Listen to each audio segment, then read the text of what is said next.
Alrighty, I'm gonna do a reaction to a Garland Farms video of me. Let's see.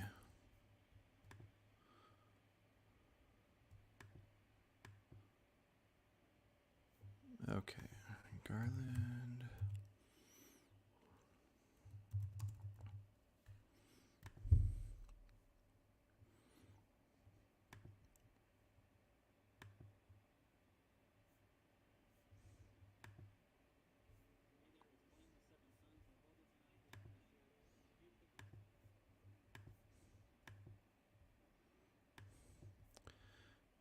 All right. Hey, Jeremy, how's it going? Okay, so I just need to share screen. Share screen, Garland Farms, share. Okay, let's make this full. And let's make this smaller. Okay, AJ, I'm glad you're here. I don't know if you realized, but in the title where it says I'm reacting to Debug Your Brain, that's the video that you sent me to react to. So that is for you, AJ. Rich, it's good to see you here. This is weird. It's me side by side. Okay. So this first thing I'm doing, I was actually just going to do a video that wasn't live, but I'm just going to do this live, and then I will separately share it. But anyways, so I did a live stream the other day. Garland Farms was in there. He was asking about some insect stuff. And then there was about a 15-minute back and forth between me and Garland. And he took it and trimmed it down to a 2-minute video, mixing around my words and whatnot. So we're going to watch that, and then I'm going to explain what's wrong about what he was getting at. And then I also want to go into the comments of his video to react to some comments that are in there that I think there's a mixture of Garland being dishonest, but then people either being dishonest or not thinking about how to view a video that's edited. So anyways, it's something we're thinking about. So here we go. I will say that most of the deaths in crop deaths are insects. I personally don't care about insects at this point. I don't care about insects. Is honey vegan? Garland says. The reason that honey is not vegan is because bees make the honey for themselves. I don't care that they're essentially going to consume all the honey they make. If they make the honey, we remove the honey, and then we give them artificial sweetener things that they can consume. It cuts their lives in half. I don't care about insects. So that's a big issue there, that we're cutting their lives in half. I don't care about insects. Oh, I see. I just see the trap that you tried to have me walk into, which would be the fact that bees are insects and the pesticide thing. So yes, let's see. Okay, let me finish what I was saying, and then I'll respond to the trap that I just caught. Oh man, how did I not catch that in advance? Okay, so there's that aspect. There's the cutting the lives in half of the bees. I don't care about insects. And then there is the fact that the queen bees have their wings ripped off. I don't care about insects. So they don't fly away, because it's important that they're there for the scent of the honeybees, I believe, to do their job, because they work kind of like robots, so they don't recognize the wings are ripped off the bee. I don't care about insects. I don't consume honey for this reason I just mentioned. I don't care about insects. It's a good trap. You got me in a good trap. This is a good learning experience. If you fellow vegans think that this isn't a good trap, please explain to me where it's not.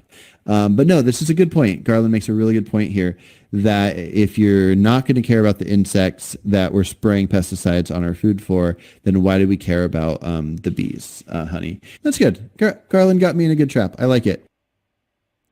Okay, so I probably won't respond too much to what I think he did dishonestly with the editing. I'll do a little bit, but in the comments you'll be able to find a link to the chunk from the live stream that was where he got all that footage.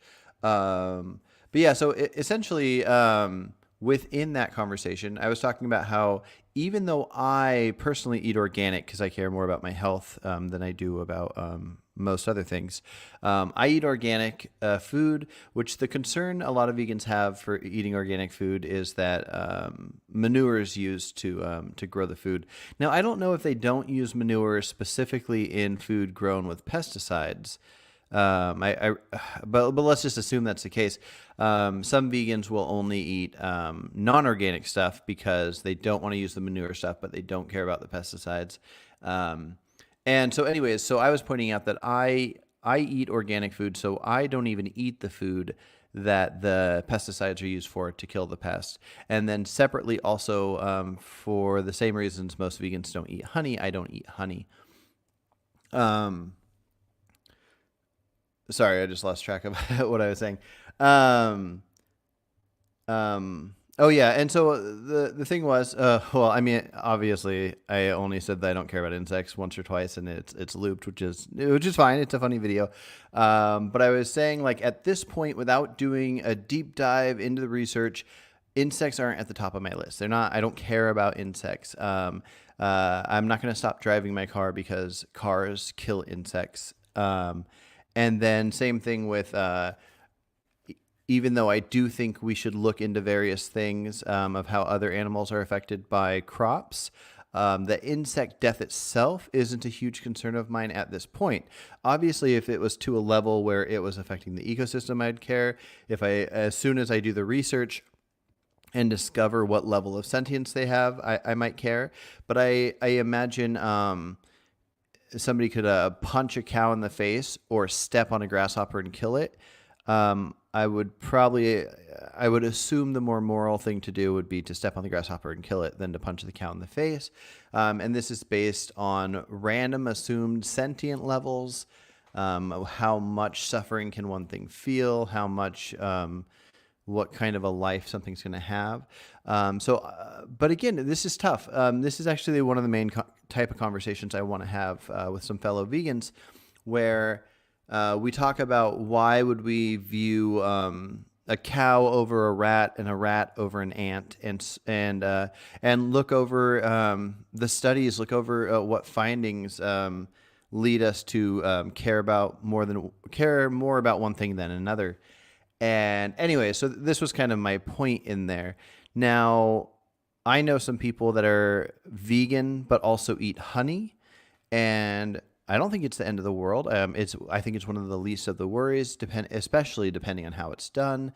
I don't know all the different approaches to how it's done, but I'm pretty sure there's some ways that are better than others. Garland's in here in the comments saying, so again, is honey vegan? It is something vegan. That's not a way I view things. For example, JD Garland, I actionably consider you to be vegan. Now you might be lying to me when you have told me that you don't care about the morals of animals, and I believe that's what I heard you say.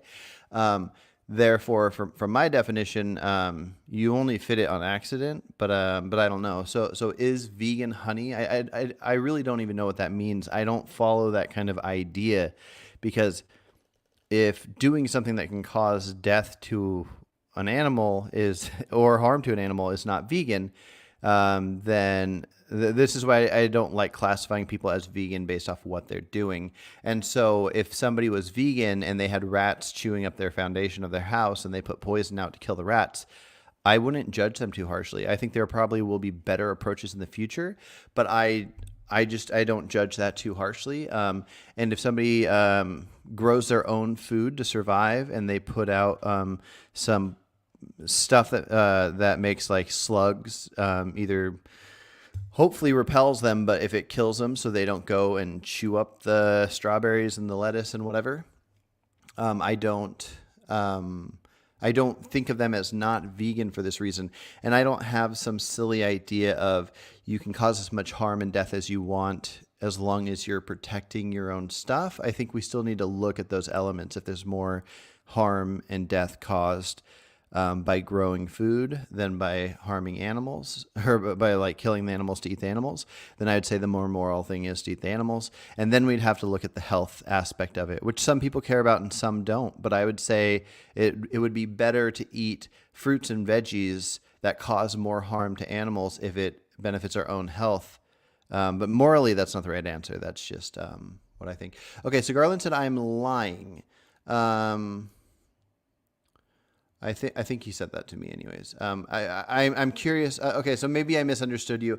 I remember somebody saying, as a reaction to your crop death stuff, saying something like, "Well, if this was the case, would you be vegan?" And you basically said no. You have told me that you think it's fine to eat things like ice cream, even if it harms animals and doesn't cause health benefits. And so I don't think everybody has to be perfect. I don't think you have to be perfect. For somebody to be what I'd classify a vegan, there's so many details that goes into it. But anyways, I have no intentions of lying ever, really. So Luis Miguel says depends on if you're exploiting and abusing animals or not. Yeah, and it's complicated. It really gets complicated. But I mean, I think there's a good reason that vegans are usually thought of as people that don't eat meat, dairy, eggs, or buy leather, fur, or makeup where animals are tested on it. But it gets complicated. A lot of people will take certain medications. They'll get certain vaccines, even if there's animal products, because it just depends on if something's drastic enough for one's own health. So it's complicated. Let's see. Trivial. Lewis said, if you find honey in an abandoned hive, it's vegan. Okay, interesting. I mean, fair point. It'd be hard to know for sure what's abandoned or not. But there's so many details that goes into it. There's a lot about honey I don't know, but I know that there's some like backyard like homemade hive type things people have where it's supposedly good for the bees to have this option to go here, make the honey. They pollinate in the area and then they come back and they eat their honey, but they supposedly don't need all of it. So you can turn this tap thing, get some honey, but don't take all the honey. Well, I mean, really it comes down to our understanding. The reason we're capable of being vegan or showing empathy and having our actions match our empathy is because we are able to reason. We're able to look at things, study things, and figure out what works. If we learn that bees need every drop of their own honey to be healthy themselves, then it's probably worth leaving every drop of honey to them. If bees make double the honey they need for some random reason that just happens to be how nature works, and you eat the other half, it likely doesn't matter. But then you have other elements of, do we factor in our own health? So if honey is good for like curing common cold, or I hear it's good for putting on burns or something, you have to decide how much attention you're going to put to your own health versus how much you're going to put to animals. Some people would say like you can let your own health deteriorate as long as you don't harm animals. Like Vegan Gain said, if humans were carnivores, the best thing for us to do, and what he would do, is just let himself die off. And I think the reason that doesn't seem realistic is because anybody that owns a house that is too big for them, they're not getting rid of it. So like I live in a house that's probably too big for me. It's not like a huge fancy house or anything. It's a typical like 4-bedroom house, and I got 4 kids. And but so anyways, if we're taking certain areas and we have cement and asphalt for our streets and sidewalks, and we build a house and we could live in something half the size, but we don't, then we're taking this land of, and so on and so forth. We have to figure out how much we're focusing on ourselves first, and then how much we offer to the animals after that. Let's see. Okay, repelling insecticides are not used in commercial crop agriculture. Yeah, I was just using that as an example, and I was actually mostly talking about what one might have to do to protect their crops, and so I don't even know why I said repelling. I didn't necessarily mean to.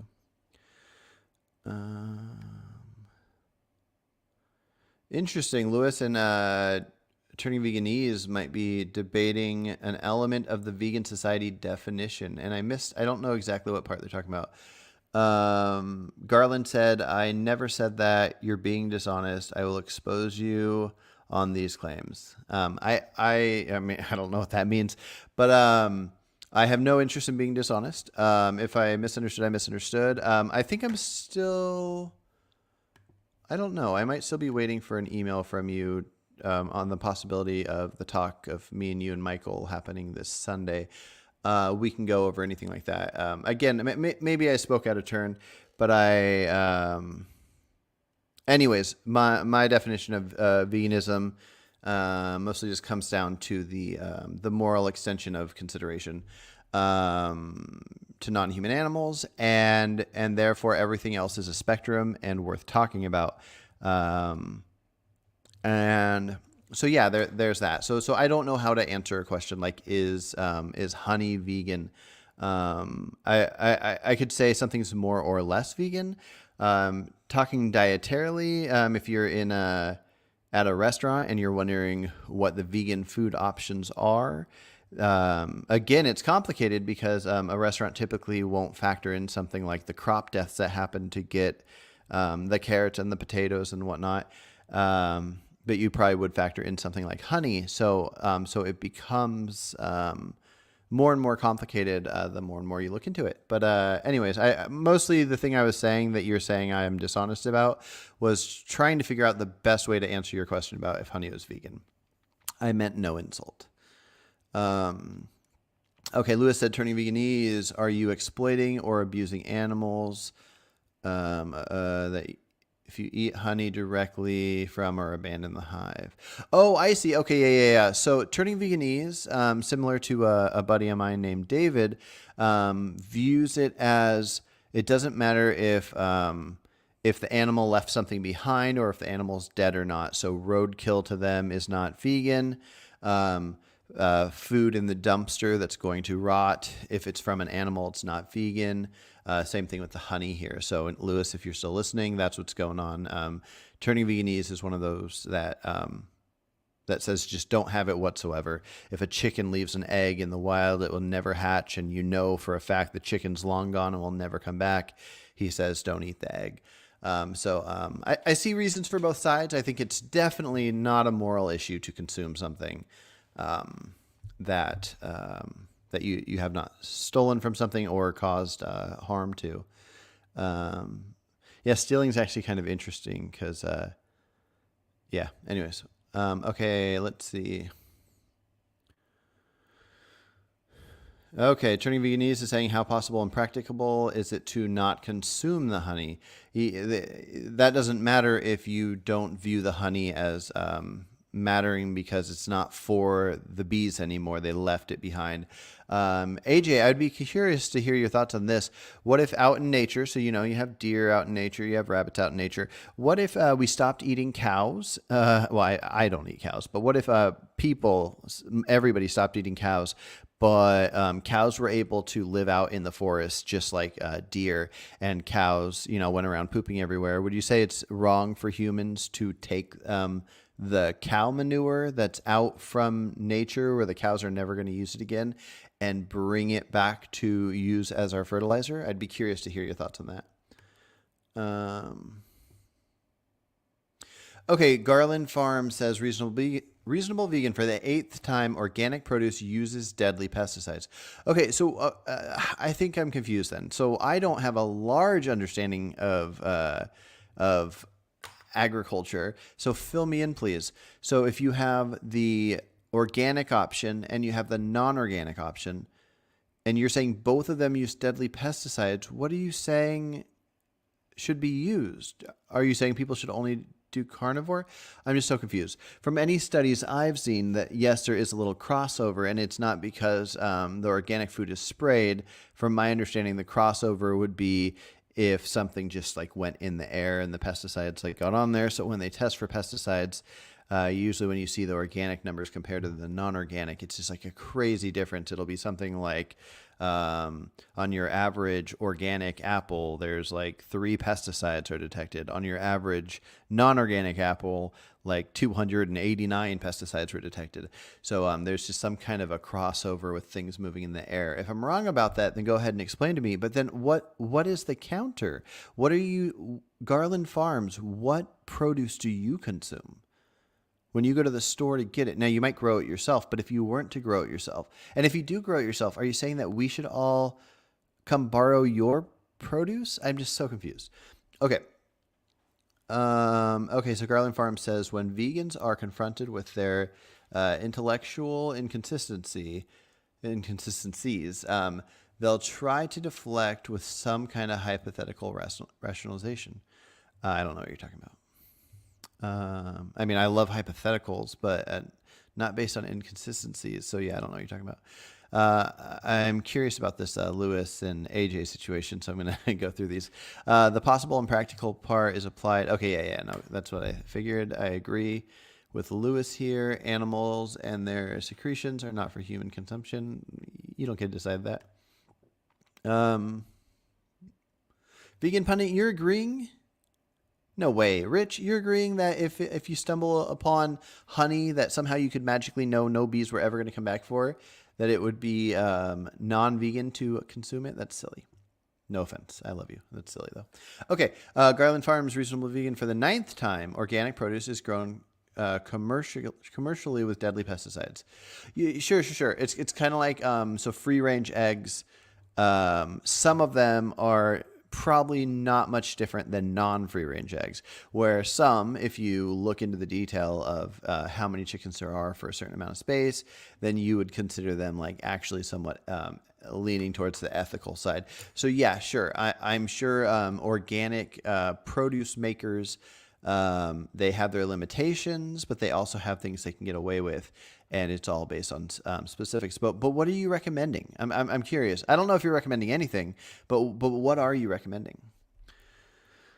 Okay, do not touch rule violation. Okay, Lewis and AJ, I'm gonna leave that to you guys. But hey, Lewis, you don't seem familiar. I would love to have a chat with you sometime if you ever want to pop in on the live stream and we can chat.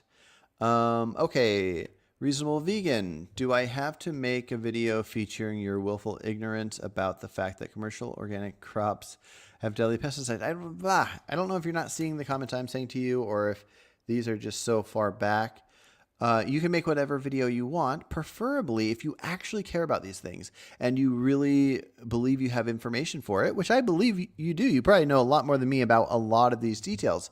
Then come on my live stream and let's talk about it. Show me the numbers. Let's go through it. It's probably easier if you send something to me.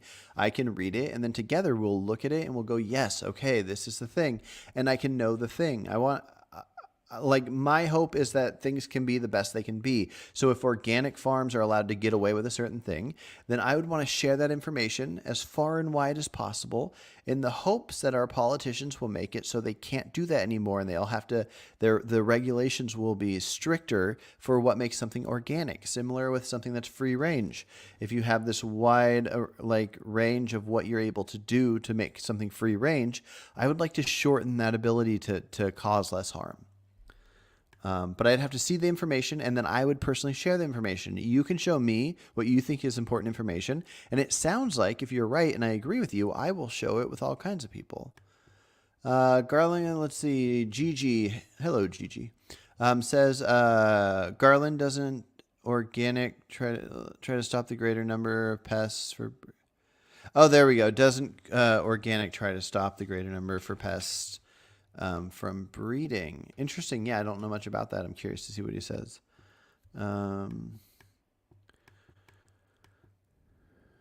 Okay, Vegan Pundit says that the Vegan Society definition does not mention rights. I think you're right. I think a good side note would point out the negative rights violations. But I don't think that should be in the definition. I'm currently working on my idea of what I think should be the definition. And I feel like the rights part is complicated. But yeah, anyways. Turning veganese, let's across. It's a doctrine a man should live without exploiting animals. Yeah. Okay. Yeah, this is very interesting. Okay, here we go. This is what I want. Garland. Name the trait possessed by wild honeybees that is not possessed by honeybees that produce honey for human consumption that makes it okay to kill the wild honeybees. You can kill the wild honeybees. I'm guessing you're referring to the crops that you put the pesticides on, and now you're claiming that it's organic and non-organic crops. Killed wild honeybees, and that's fine to do because we're going to eat that produce. Where the honeybees that produce honey, we wouldn't want to harm them. So he's wondering what the different trait is.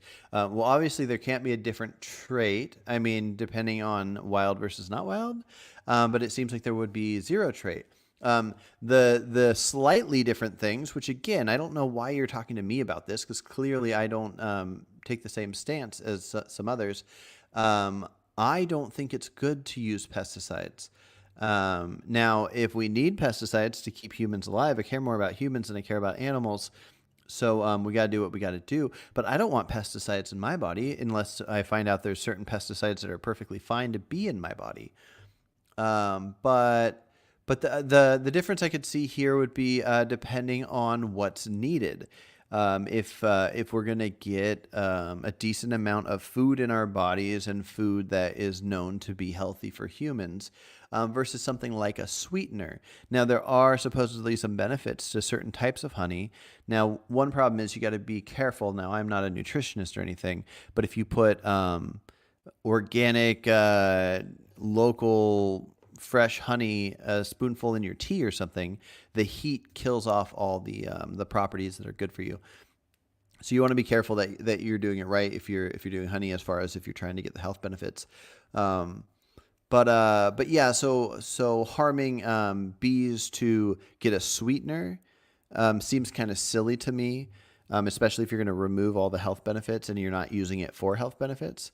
Seems kind of silly to me, where if some bees are harmed by pesticides to get apples, bananas, oranges, potatoes, carrots, whatever, I don't know exactly which crops different things are used for, and it would depend on the number. It would depend on the level of sentience, all these various different things. But I think there's a difference between something that you could easily not do. Even non-vegans mostly feel good about not needing to punch dogs in the face just for fun. You walk down the street, you see a dog, maybe you'd get some joy out of punching it in the face if you're a sadistic type person. But you could go like, I don't need to do this. I don't need to punch it in the face, so I'm just going to keep walking. It doesn't harm your health to not punch it in the face. And so I think a lot of people will go, okay, this honey, this does this thing. Okay, I'm not going to do it. But everything else, all the food I can eat out of all the options, all of them cause insects to die from pesticides. I don't have enough time to research this, so I'm just going to eat this normal food, especially this thought of as healthy food of fruits, veggies, nuts, seeds, whatever. I can't really judge people that don't have time to do all the crazy research. Luckily, there's people like me and sort of like Garland that like doing the research and like reading up on it. So I'm ready and excited for you to send me some information that I can read. I know you have sent a few things, and I have read some, and I will read the others. Okay, Rich says, I don't think rights has been explicitly mentioned in any of the word rights. Yeah, no, I don't think so. Well, rights is a funny word anyways to use when talking about animals. Okay, Garland Farm says, for the 10th time, organic produce commercially. What? Why do you keep saying this? Why don't you answer the question? I don't know. The bummer about Garland, and correct me if I'm wrong, but you don't care about figuring out the right thing. You don't care about figuring out what's good for animals, how many animals, this, that, or the other. You have a strong dislike for vegans, and so you want to try to counter veganism. So you're taking every possible thing, organic produce and non-organic produce, and saying all the pests die. And then I say something like, well, what do you expect people to consume? And then you say, for the 10th time, organic blah, blah, blah, pesticides. You're not telling me what people should consume. You're not saying if they should consume an only carnivore diet from regenerative farms. You're not telling me if they should grow their own food. You're not telling me if there's certain organic farms that do better than other organic farms. You're not saying anything. No offense, but it's kind of irritating. I'm actually a strange case of a person that's willing to chat with you and figure this out. And I'm not here to like try to debunk you or to prove veganism right and you wrong. I'm just looking for the truth, and I'm willing to listen to whatever you got to say. You're just not saying anything. Gigi, we need more wild bees, not the ones that produce lots of honey. Yeah, so that's the thing. I've heard mixed things about different types of bees and who produces what. And so it's something I want to look into. I want to know more about it, and I don't know.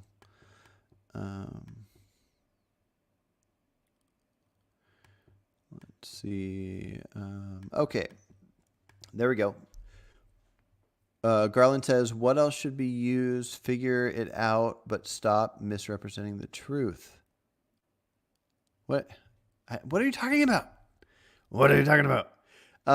Okay, since you won't answer any other questions I've asked, Garland, when you say I'm misrepresenting the truth because you're saying pesticides that harm animals, that harms insects, is used on organic as well, then I guess I would ask you, is it as much? Is it half as much? I'm curious. But if you have information on this and want to send it my way, I'll go with that. But like the reason that there's like the Dirty Dozen list that will show you which produce to stay away from based on the likelihood of pesticides, and that you should get the organic one. It's for this reason. So I don't know what you're talking about. You're going to have to explain something. Like there's probably a billion things in the world I don't know, but you're going to have to tell me about this one if you're claiming this is one I don't know. What I'm saying is that you need to stop claiming that organic produce is grown usually isn't grown usually using deadly pesticides. It's not true. Stop being dishonest. I'm not going to stop being dishonest till you send me a thing about it. Send me an email, whatever. I mean, I'll do a quick Google search just to see if there's something quick that can help me have new ideas. But yeah. Jerem says you should talk to Avi about organic. Yeah, when I get a chance to talk to Avi, which will be hopefully soon, I can talk to him about that. I'm just going to make a note here. I got my little trusty notepad. I'm just going to write down Avi organic, so I can look it up to see, just so you can see another side. If Avi's in favor of non-organic, you should look into nutritionfacts.org. Dr. Michael Greger, he has a few videos with a bunch of sources on testing for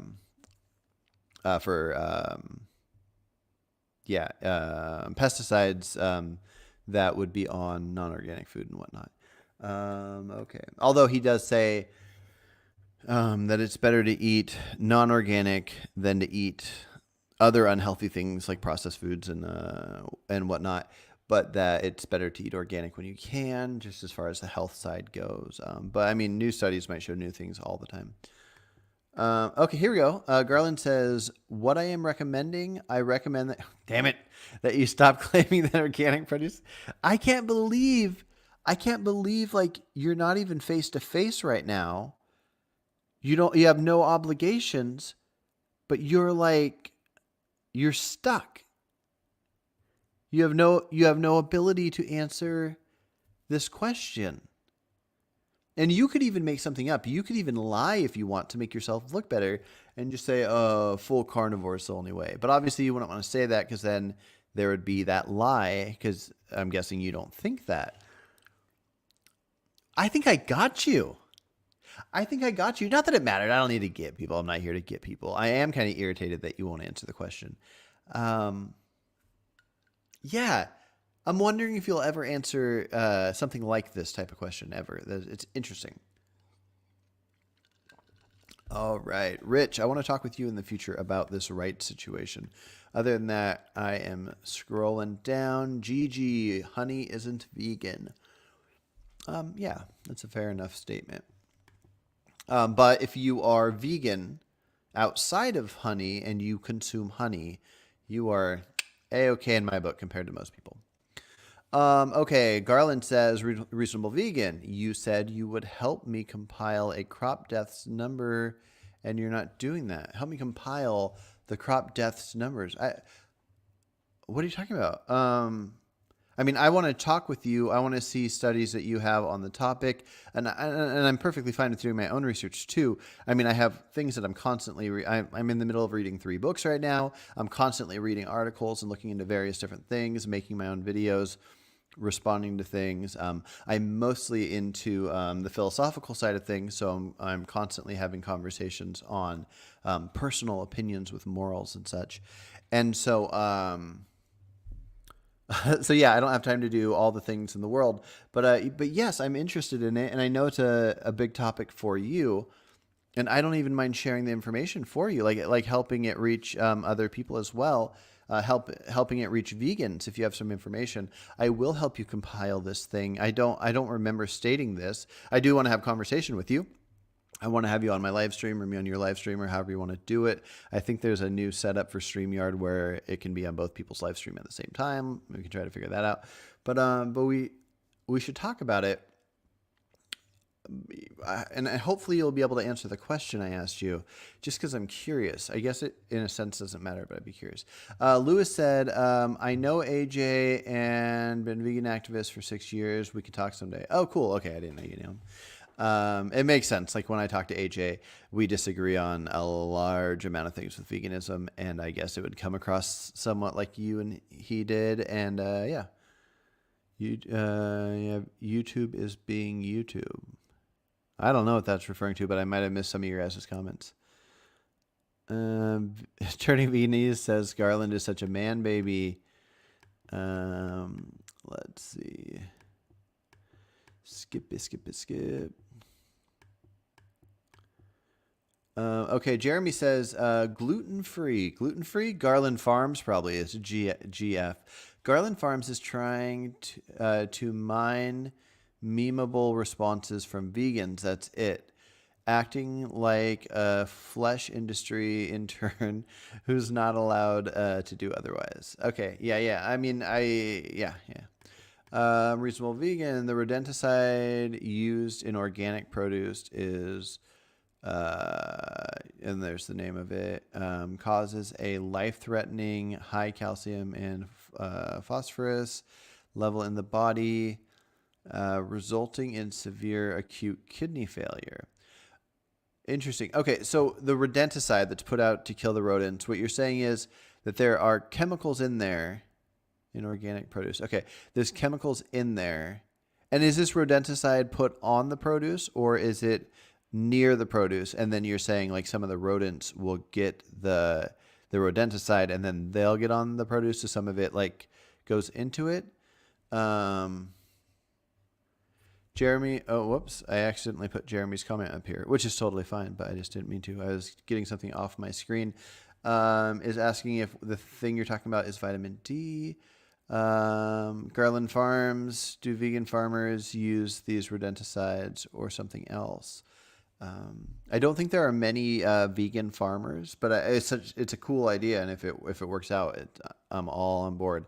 If you can go to a local health food store of yours and you see that something's from your own city or from your own state nearby, and you can find out like, oh, this is from a vegan farm, like, oh, support the hell out of them. That's great stuff.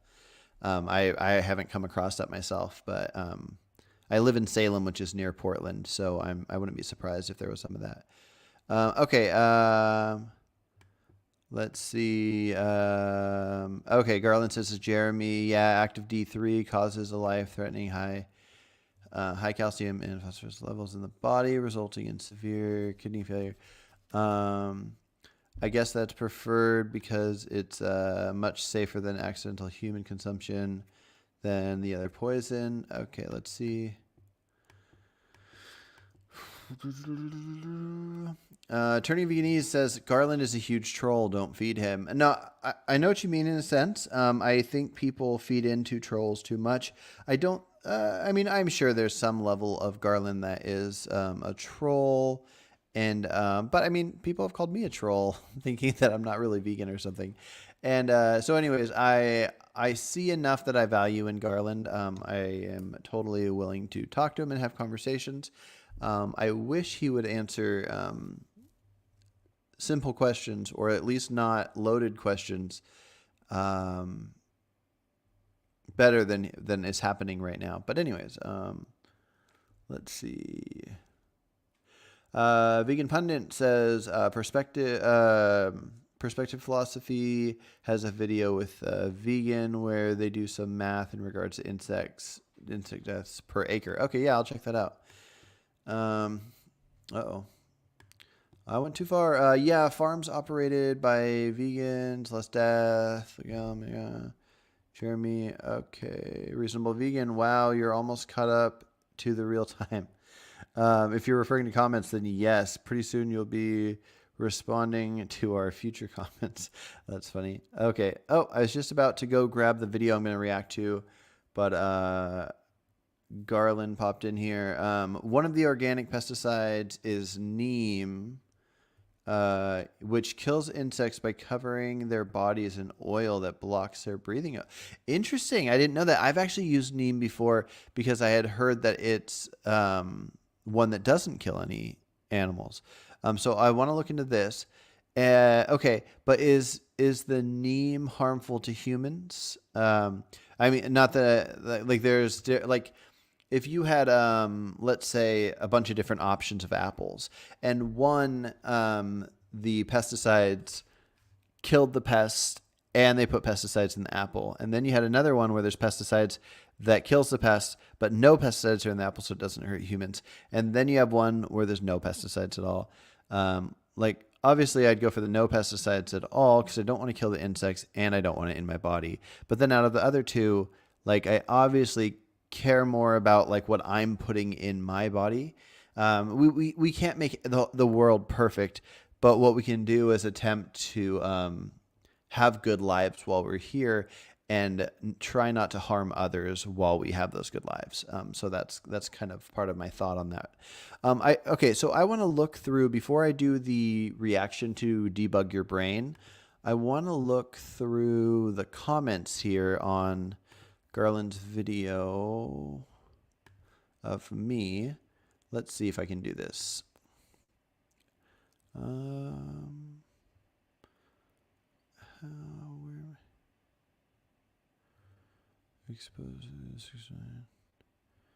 What in the heck? Where's the comments? Am I dumb? Did they just go away? Okay, here, let me open this bigger. Oh, there we go. Now, let me see. Nah, it won't work if I have it minimized. Let's see if it changes when I do that. Okay, that didn't change. Okay, they're at the bottom. Here we go. Okay, first comment is by a guy named Reasonable Vegan, and it says, my wife just watched this, and she really likes it. Now, that's true. I'm going to click like on this in real time. I'm going to like my own comment. Okay, I was just curious if that would show up. Okay, that's funny. Okay, this was funny. Okay, I mentioned that I thought it was funny to Garland. I'm going to click on here. I think there's some comments in here I wanted to read. Garland wrote a couple that I never read, and I just didn't get around to it. Werecat says, a reaction to what? Because I made a comment that I'm going to make a reaction video to this thing of Garland's, which I just did. And he said, react to what? You mean response video? Good luck. And then I let him know the definition of the word react, which it's a noun. And the definition is it's an action performed or a feeling expressed in response to a situation or event. I think that's fitting.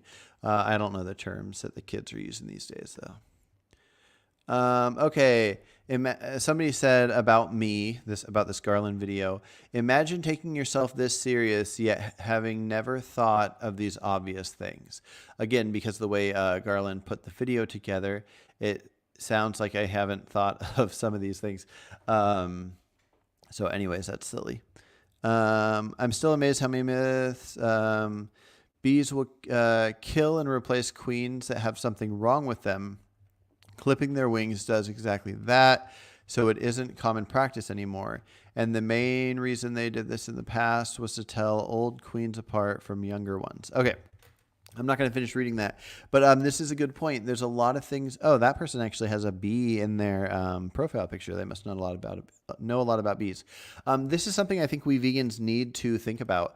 Is we have a basic idea of what we think happens in factory farms, happens to bees, happens to do this, that, and the other.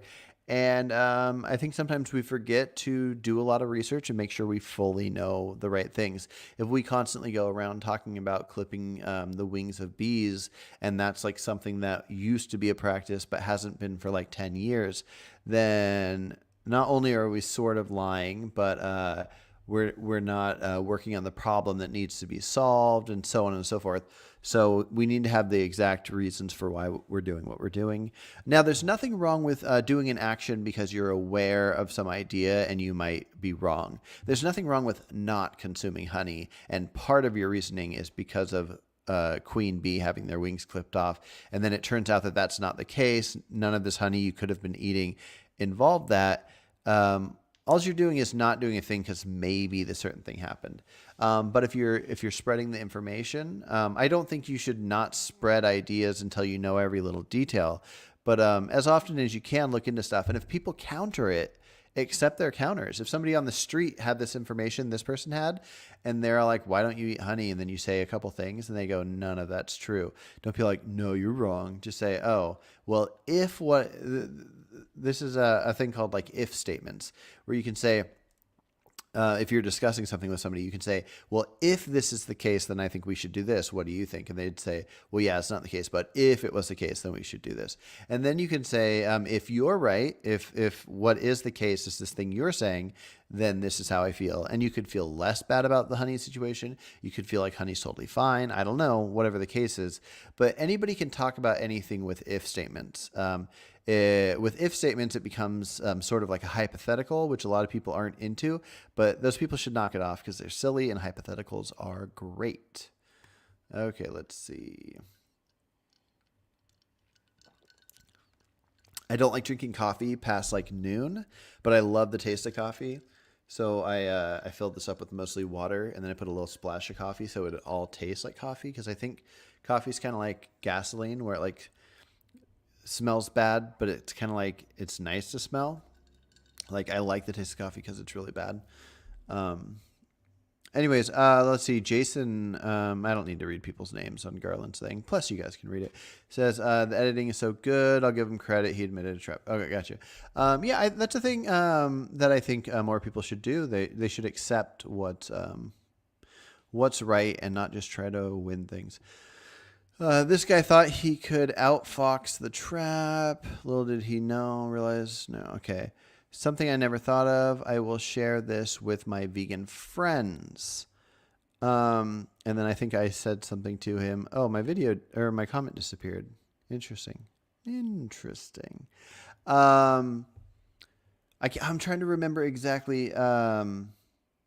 Oh, yeah. Okay. The reason that sharing it with your vegan friends won't help anything is the thing that I had mentioned earlier, is that eating honey is directly doing an action. It's saying like, I'm gonna consume this thing that the bee made for itself to eat, and I'm gonna take it from the bee, and then it'll lead to this issue.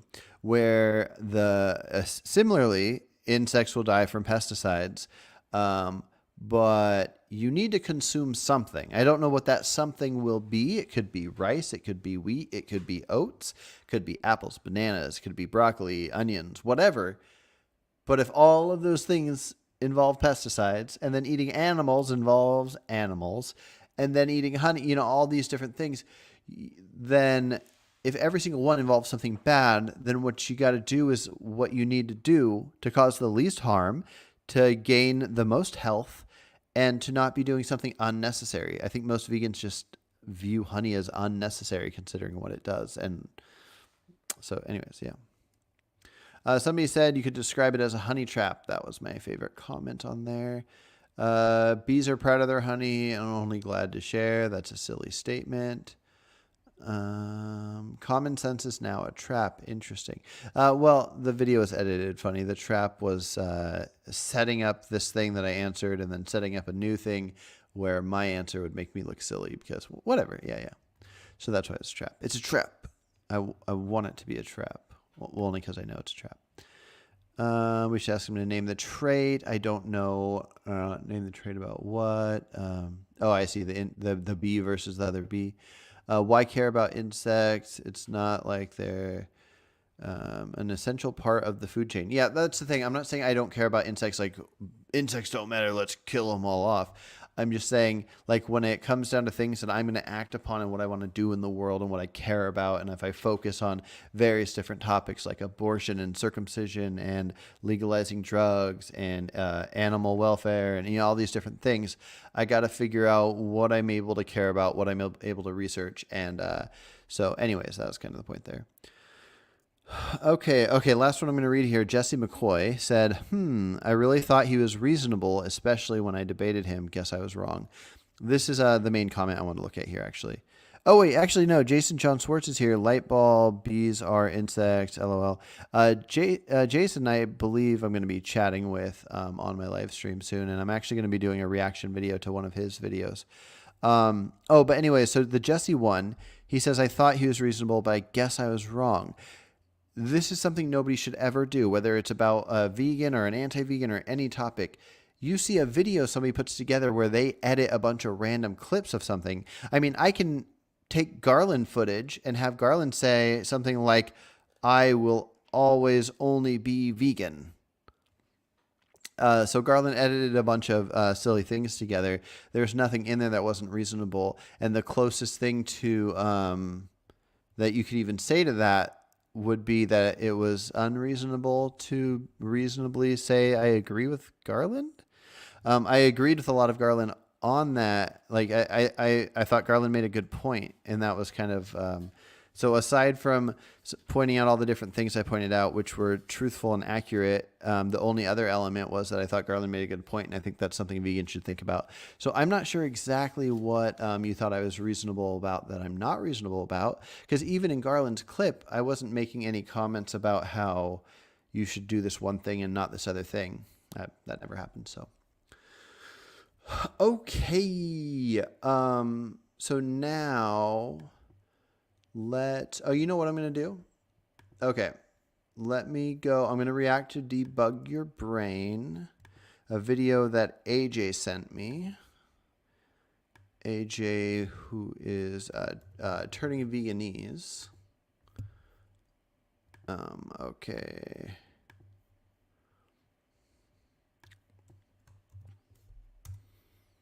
Okay, so this video is about activism, and yeah, me and AJ disagree on how activism should be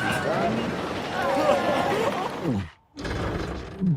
Break the loop at breathofscarcerair.com. Oh, hold on. Should we be aggressive or passive? Advocate for Okay.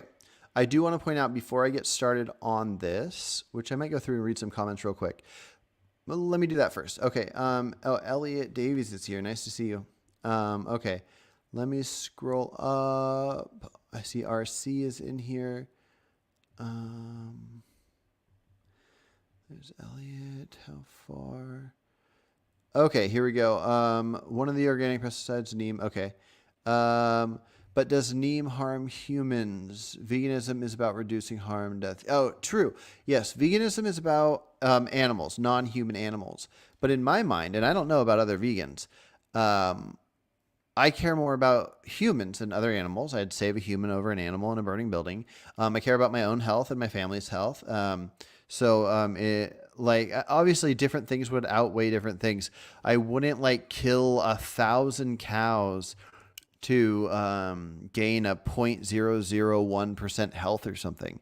But yeah, if something was healthy for you and it was very important to have it in your body, like an example I like to go to is, let's say that all of a sudden B12 supplements didn't work anymore and you had to have B12, or else you would start getting some brain damage. I would say the smallest amount of animal products that we would need to eat to get the B12 would be worth doing. You do that, you get the B12, it sucks that some animals were harmed or killed, But whatever, you get that B12 and you're good to go, and you don't need to eat any other animals. Same thing would go for anything, even if half your diet had to be animal products. Luckily, it doesn't. It doesn't at all, and we have supplements at work. But I think it's important to focus on human health first, which is why, anyways, the vegan definition is tricky. But anyways, could you please talk about neem oil though? Holy shit, I was right. Wait, which thing were you right about? Okay, our C is here, and he says he's here. He says Lewis is here, so he must know Lewis. Elliot says, why don't you care about insects? I don't know if you're joking or if you just missed the first part, but I'll do a quick recap. Hopefully you're still in here. I don't care about insects at this point, as in I haven't had enough time to like research and know all the things. I care more about cows than I care about rats. I care more about rats than I care about insects. I'm not going to stop driving a car because some insects are dead on the front of the car. I don't have a full understanding of insect sentience. I know that there are plenty of insects that you could break a leg off of them and they're still going to robotically just do their task. They're not going to stop and have any emotions or anything. And so when it comes to the things that we do in our lives to try to help out and protect animals, we only have so many options of what we're able to do. We can't look around for ants on the ground when we're walking. Same thing when we're growing our food. Maybe we aren't able to not kill some insects in the process. So anyways, that's kind of where I'm at. Like as of now, until I do the research and find out like which insects to care more about, it's just not a strong, important thing. Like right now, like I would love to talk to people about cows and pigs and chickens and the things that happen in factory farms that are despicable and have these people change their actions. I don't know enough about insects to work on that right now. So that's kind of my thoughts. Okay. Garland says, what are the negative side effects of neem? Side effects include vomiting, diarrhea, drowsiness, blood disorders, blah, blah, blah, brain disorders, and death. Interesting. That's on humans, or you're talking about what happens to the animal, or like to the insects? Like if you spray neem on food, like if you had strawberries and you sprayed neem, and then by the time you pick the strawberries and wash them off, are you saying that neem that gets inside does that, or that's what it does to the animals?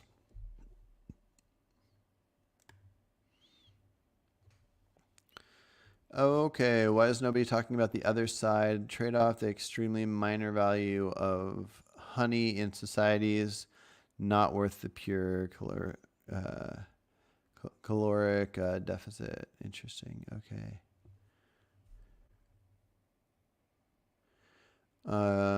You comment on vegan booty, right? I don't know if that's to me or to somebody else. I'm not too familiar with vegan booty. I think I go to all the vegan channels that there are at some point and I say, hey, you want to chat on my channel or something? I've probably done that a time or two, but I've only seen like one or two of her videos. Let's see. RC said, I also guess appeared on this channel and people thought I was a nutcase. Did they? I don't, maybe they did. I thought your ideas were great. I really enjoyed talking to you. Unless you were not being serious and the whole thing was a troll thing. But even then, if you are not a real vegan, and I still enjoyed the conversation, I think it led to good things. But I think you are a vegan. Okay, let me just scroll through here because I am going to react to this video in just a sec. Elliot said bees are still to be considered because they create it, and how would you know if it was abandoned? I mean, that's a good point. Finding something abandoned doesn't mean it's going to continue to be abandoned.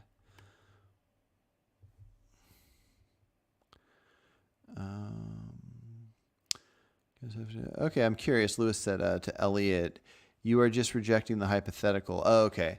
Yeah, no, fair point. Hypotheticals could just include, like, test your levels of what's acceptable or not. So you can make a hypothetical perfectly exactly what you want it to be, and then you just react to it, which is fine. RC says to me that Vegan Gain said you were fucking insane immediately after your last debate with him. I saw that. That's pretty funny. I didn't think anything I said was too crazy. The closest thing to crazy was he like took a hypothetical to a very specific situation where in this hypothetical humans were obligate, what's the word? Cannibals, where you can only survive on eating other humans. And I think I said the most moral approach to eating other humans. I don't know if I mentioned this, but aside from the idea of you're healthy, like the elders that die of natural causes, that you could eat them or whatever, the most moral thing to eat would be humans that haven't reached a level of recognizing their existence or a future. So like 1-year-olds or something like that. I'm guessing societies couldn't really thrive and survive off of the few 1-year-olds there are. But anyways, he thought it was crazy that I said that. I'm not sure exactly why. When you have that stripped down, and it was very detailed. It was like in the hypothetical, it couldn't lead to anybody in your society not being protected by the government, so everybody would still have the protections they had. But it was very specific, like they couldn't eat non-human animals, and so because of that they'd have to eat some humans. So which humans would you eat? Anyways, it was a weird thing, but yeah, he called me insane, which is fine. I was right about you responding to future comment. Let's see. Garland Farms facts and logic destroy Carnist. Gotcha. GG language. Seems like the side effects of neem are the same with watching Garland Farm videos. Reasonable vegan, you should try to debate lifting vegan logic. Yeah, no, I'd like to. If you know the best way to get in touch with them, let me know. But otherwise, I'll just get in touch with them. RC says he's not trolling me. Cool. No, I don't think you were, because you had very good conversation, very good points you're making. Okay, so here's the thing. We're gonna look at this video right here.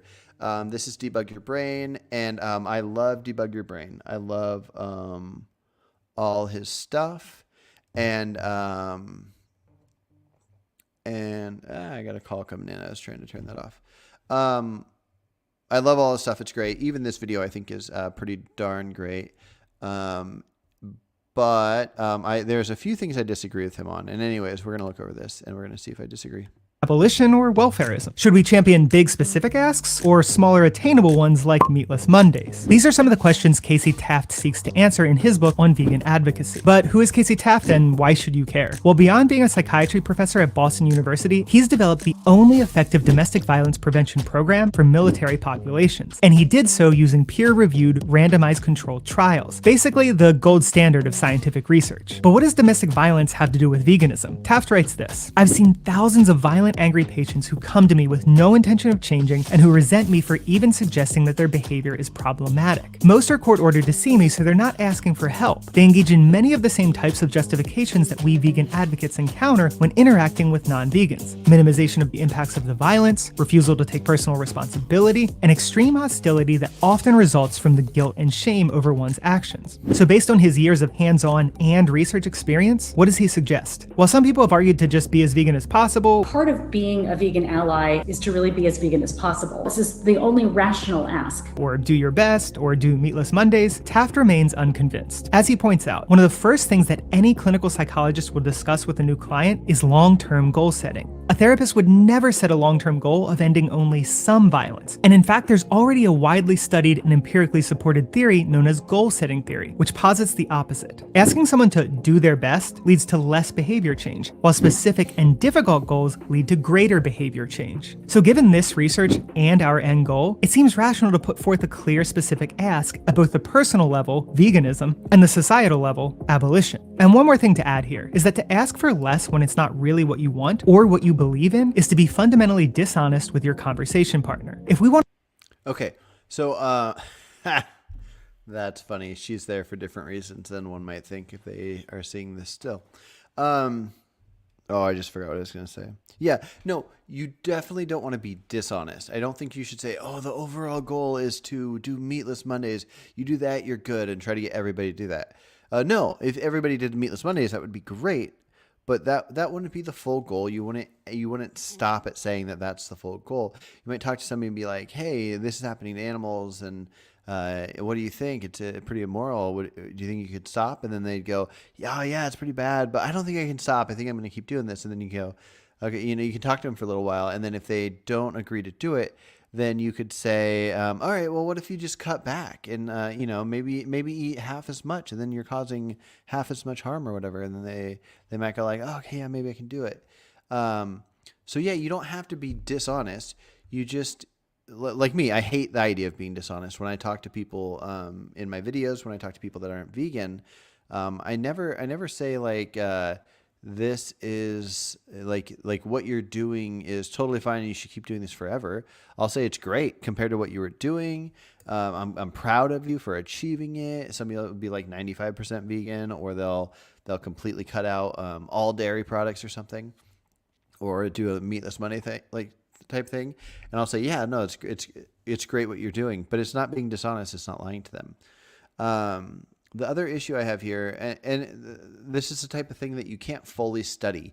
You can look at these ideas of how similar things might affect people in different ways. But one important thing you got to recognize is if the majority of people, so like 90+% of people think it's fine to eat animals, and a lot of people like look around and see what other people are doing and they feel good about it, then the idea of saying all or nothing, I think, is clearly worse. Like it's making them like kind of feel like set up for failure. But yeah, it's tricky either way you look at it, because I know there are some people that have reduced, but it's not really a common thing. Even when I first went vegan, I like tried and then I failed and I tried again, and then I would like cut one thing completely out. But it just took a little time, and then boom, I hit it, and then I was good to go. But it wasn't like I know I eat X amount of meat, and so I'm going to cut that in half.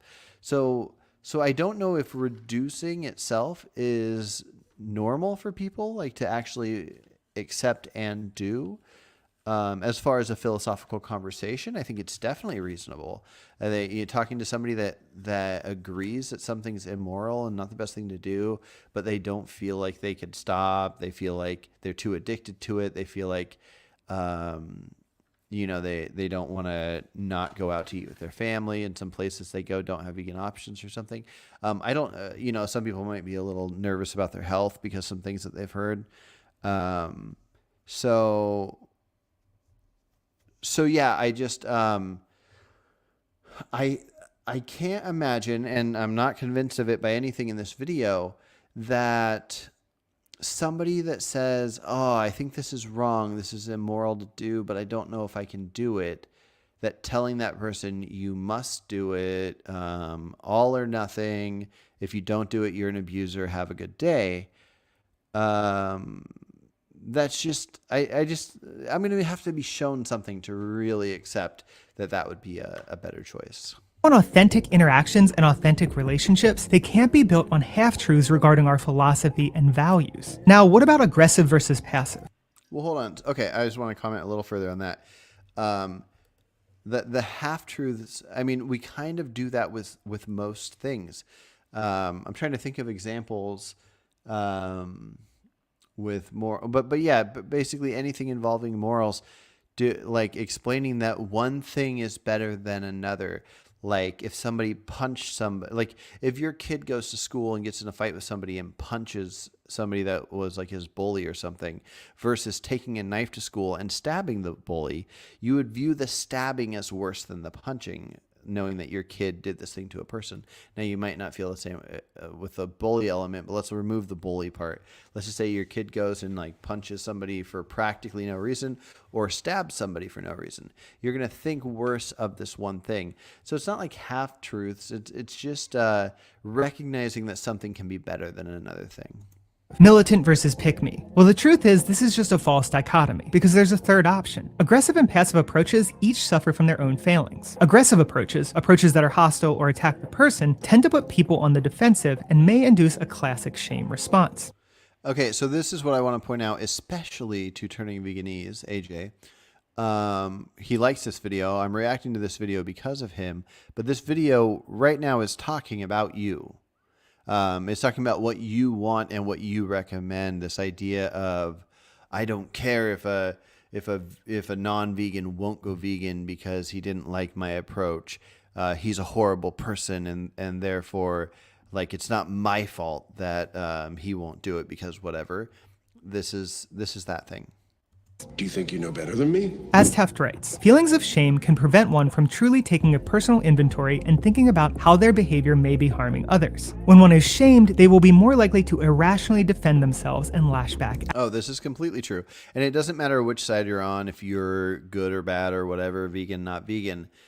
That's just kind of, it seems to be an instinctual thing. At least, if you have a thought and like you're in a debate or something and somebody like counters you, then depending on how they do it, you're just going to like want to stand strong. And later you'll go, I was wrong. Why did I even like need to stand strong on that? I should have just accepted I was wrong.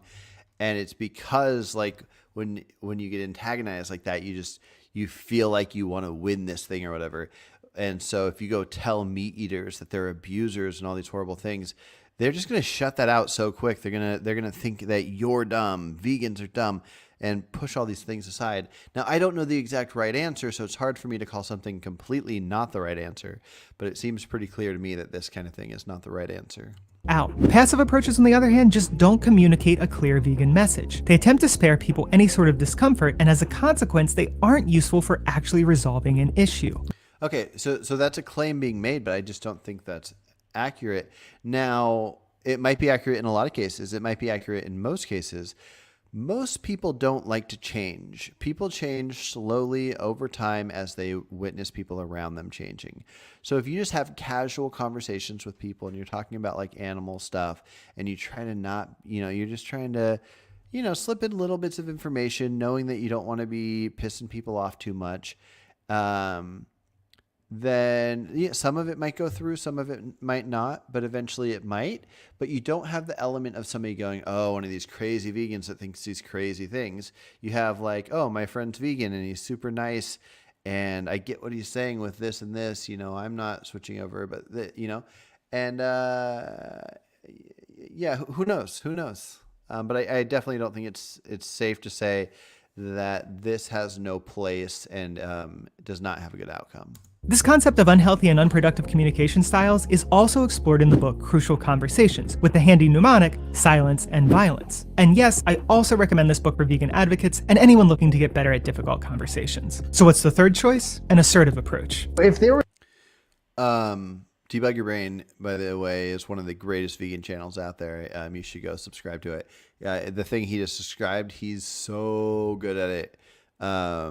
And I think it's going to be There's described one here. kind of skill I could convey to every vegan on the planet, it would be assertiveness. To be assertive simply means to express oneself in a manner that is respectful of the other person, but also respectful of oneself. So to be assertive means to find that middle ground between being passive or aggressive. And assertiveness doesn't necessarily mean agreeing with other people. Assertiveness is really being clear, and sometimes it may mean setting really kind of firm limits on other people and what you find is acceptable. You respect the other person by not resorting to name-calling and overt hostility, and you respect yourself by expressing your position and needs straightforwardly instead of bottling them up or sugarcoating the message. Disrespecting the other person will harm the relationship, and as Taft says, it has repeatedly been shown in clinical psychology literature that the bond between the change agent and the change target is a stronger predictor of therapy outcome than the specific approach used. So the relationship you foster is going to be more important than the rhetorical angle you take in the conversation. But what do passive, aggressive, and assertive responses actually look like? Well, here's some abbreviated examples from the book. Imagine someone says this to you. I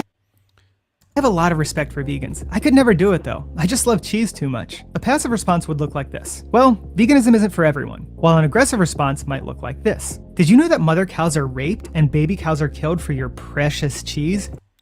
Yeah. Okay. So this is a good example, and I can't imagine anybody doing the passive response. And I think AJ probably thinks that I have the passive response, and the one in this case was, oh, veganism's not for everyone.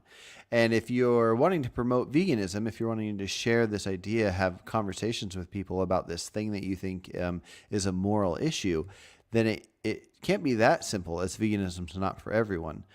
But it could be something like figuring out how they care about it. Like just because that's the thing. You don't even have to tell somebody how you feel about it. You could just say like, okay, so what do you think of veganism? What do you think of the idea of this animal being killed for us to eat it if we didn't need it, especially if the thing being made from it is an unhealthy food product?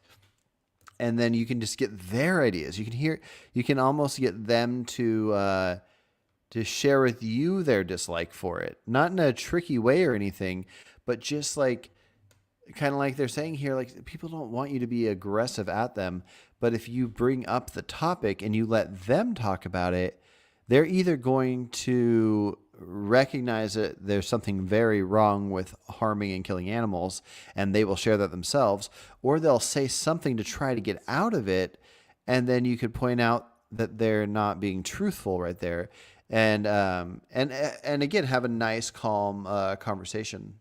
So anyways, I'm gonna stop it there. I've seen this video, and I don't think there's any more I necessarily need to respond to. But yeah, I mostly agree with Debug Your Brain on a lot of things, and in this case, I definitely agree that having a middle ground between these two is probably the best way to go. Mine is probably somewhere in between the passive and the middle ground, instead of in between the passive and the aggressive. And so, it's different for everybody, but the passive just isn't much of anything. That's not a vegan doing anything. And then the aggressive, I think, is what most vegans do, and I think it's wrong. I think, yeah, AJ, I'd be curious to hear your thoughts on this, because I feel like that's your approach.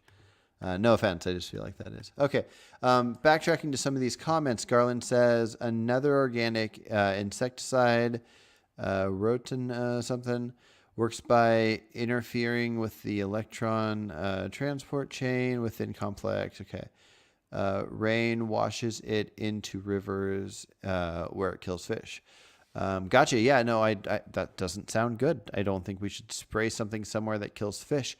Now, if the options are we don't spray this and then we can't have food, or we do spray this and it kills some fish, but we can have food, then maybe the spraying it is best. I don't know. Again, Garland, I'm I'm very curious to hear your answer to this. What do you think? Like, what food do you buy? I don't get it. What food do you buy? What food do you think people should buy? If you have some magical answer, I thought there was organic and not organic. But if there's organic, not organic, and smloopty-smoo, and I didn't know smloopty-smoo existed, and that's the better option, and that's what you get, tell me about it. I want to get the smloopty-smoo. Lewis says, the video is a bit loud compared to your audio. Oh, sorry about that. I guess it's too late now. Sorry about that. It was just for a small debate I was having with String Vegan. Oh, I see. Meatless Mondays is not good. Obviously, it's good for the animals. The animals that become the meat think Meatless Monday is amazing. It's not like with actually eating part of the animal, which I have a slight moral issue with, in fact, and of itself, but I think that most ethical thing to do in certain contexts, in spite of that. That must have been somebody else. I did not follow that. Turning Veganese. Could you explain not good more? Yeah, I'm curious. Okay. Turning Veganese says, so you're not going to take the L. Amazing. Take the L for what? What are you talking about? Turning Veganese said, Meatless Mondays is just something for the person doing it to feel good, not for the victimized animals. Who cares who intends what? I mean, that could matter on some kind of a philosophical level, but if animals are being tortured and killed for people to eat them, and then an animal is not bred, tortured, and killed because of Meatless Mondays, that must be good. Okay. Contrarian 420, nice to see you in here. Vegans are making perfect the enemy of good. Making perfect the enemy of good. I'm not sure if I quite followed that. I might have just read it funny. Jeremy says to turning veganese, can you explain 4? Are you saying that no animals are saved by Meatless Mondays? Or are you saying that the person's intentions matter, not the animal saved? Excellent point. AJ says, back to Jeremy, I mean, Meatless Monday doesn't do diddly squat for the animals. It's just feeling good. No, it does. It does. It I mean, somebody could design it to make Meatless Mondays not be good for animals. Somebody could measure out how much meat they're going to eat in a week and then not eat any meat on Monday, but make sure they eat the same amount throughout the week or something if they want to do that. But outside of the idea of doing that, if somebody eats 1 steak a day and that's all the meat they eat, and then they cut it out on Mondays, so they eat 1 steak on each of the other days. So they're cutting back a steak every week, so 52 a year, and blah blah blah blah. Yeah, that adds up. That adds up, and that's just talking about 1 steak. Who knows how much meat people typically eat in a day? So, anyways, blah. They should watch Gary Yourofsky's best speech ever. I don't know who the they is, but if you mean non-vegans, yeah, no, it's a great speech. I think people should watch it. People failing the diet part of being vegan is literally only due to their own failure, not veganism. Yeah, I mean, the diet part, I mean, clearly the reason people can't stop eating something for any reason is something like addiction, if not addiction. I don't know what makes something specifically addiction or not, but like, I mean, something like 70 to 80% of people are overweight, and I'm pretty sure practically nobody wants to be overweight. So knowing that there are ways you can eat to make you not overweight, and the people that are overweight don't want to be overweight but can't not be overweight, it's due to addiction. So the thing that is wanted more than anything in the world, I think there are actually some kind of studies done where people were asked if losing a limb, like a leg or an arm, would make them have like the perfect body they wanted aside from losing the arm, would they do it? And I was like 90% or more people said that they would lose the limb to have the perfect body they wanted, or just to be thin. Like maybe 40% of people said they'd be blind. They would take being blind to be thin. And so the fact that people want this that bad and they can't do it because of how addictive a lot of processed foods are, it shows that there's this addiction. And I think the same thing works with meat and dairy and eggs. Even with people like I've been vegan for 8 years. I've been off and on vegan for about 20 years.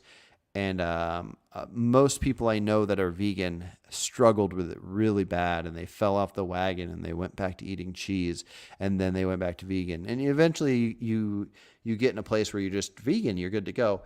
But I find it hard to say that it's like due to their own personal failures. I mean, it definitely is. But what is one's own personal failures? That's just like the human error of having things that you're addicted to and whatnot. And similar to the only way to get out of being unhealthy and overweight is having enough people around you that love you and care about you and recognize what you want. Now, I don't know if this exists. I'm just going off of what could exist. But if you have enough people around you that love you and care about you, and they know what you want and they respect that and want that for you, and they also want it for themselves. And so you just surround yourself by 50, 100 people that are all trying to be healthy, eat healthy. They all have the same goals in mind. Like, that's the only way you're going to get healthy. And so same thing with cutting out animal products. It's probably a little easier to cut out animal products than to be like full on healthy. But you're going to have people around you that support that. You're going to have like the house you live in. Everybody there is accepting of there only being vegan food in the house. Yeah, it's kind of tricky. So anyways, there's some thoughts there. I'm going to hop off here in a sec. But Allison said, boycotting zoos and aquariums destroyed my health. I think I missed a conversation going on. Jeremy said to AJ, okay, so you're making a factual claim that Meatless Mondays doesn't result in any reduction in number of animal exploitation. And AJ says yes. Oh my God, so silly. Okay, Allison and Lewis are talking. I don't know what they're talking about, but it sounds funny. Okay, Jeremy said to AJ, okay, then I agree with you if that factual claim is true. For instance, if they eat more dairy or whatever. Yeah, of course. Yeah, no, I'd agree too. And he's saying he just doesn't have that statistic, which of course, because it doesn't exist. AJ said to me, the problem is you want to congratulate them for basically doing nothing. I want to keep them in check and make them see their responsibility. Why can't it be both? You're calling it basically nothing. Obviously, it's not basically nothing if they're saving animal lives. Jesus. And then so you're congratulating them. That's good. You're saying good job. You used to do this, and now you're doing this good thing. Most people do this bad thing, and what you're doing is better than most of them. So this is good. And then you keep them in check by having conversations with them to hopefully talk them into completely going vegan. Of course, yeah. Why not both? I just don't get it. Why the need to be mean to people and be angry? I just don't get it. AJ said to Jeremy, let's say they don't consume more dairy and increase meat consumption the other 6 days. Every day there's more meat consuming humans being born and raised. Yeah, but that'd be the same for a vegan. That'd be like you saying, I'm not going to be vegan anymore because there was 10% of the U.S. was vegan, but now all these babies are being born that aren't vegan, and so since we don't have a full 10% anymore, I'm gonna stop being vegan. What the fuck? What? That doesn't make any sense. Stop it. Jeremy says to me, and make sure they don't describe consumption that could sustain the entire human population. Not just some small-fed grass homestead. Yeah. I don't like to get into that detail of like for the whole world, what's the most achievable. I'm glad that conversation happens. I'm glad there's people that can study it and figure it out. For me personally, I just don't like to get into that. I like to think of what each individual can do. So even if the whole world couldn't go vegan, I still think it would be good for this random individual that could go vegan to go vegan. And then at the point that we get to where we can't have any more vegans or we can't do any more vegan acts, then we did the best we could, and that's still good.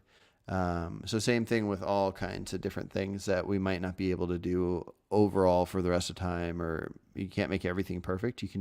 We can get to the most perfect thing that we can do. And I think that starts with individuals.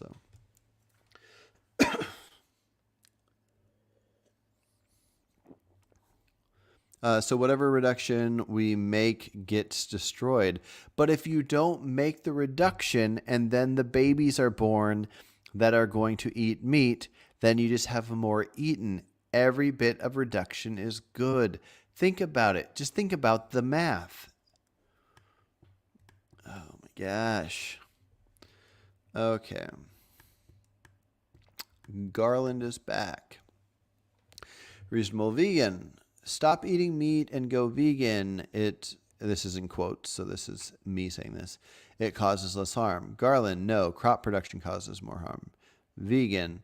Well, then what do you propose?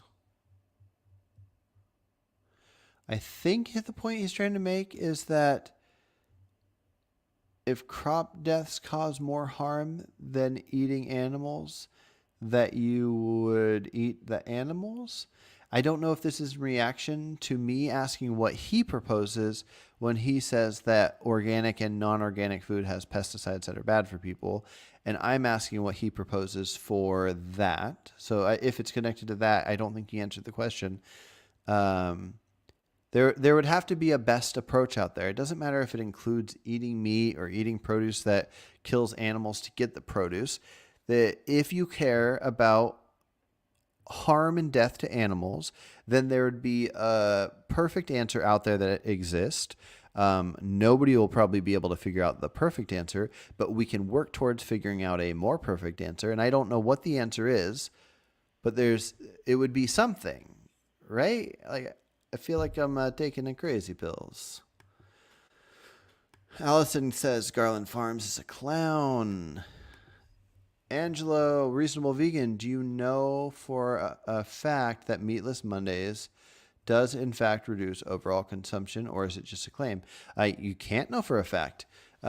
Somebody could do a test, not a test, but an example right now, and they could stop eating meat on Mondays, and then they could eat like 5 times the amount of meat they normally eat on all the other days.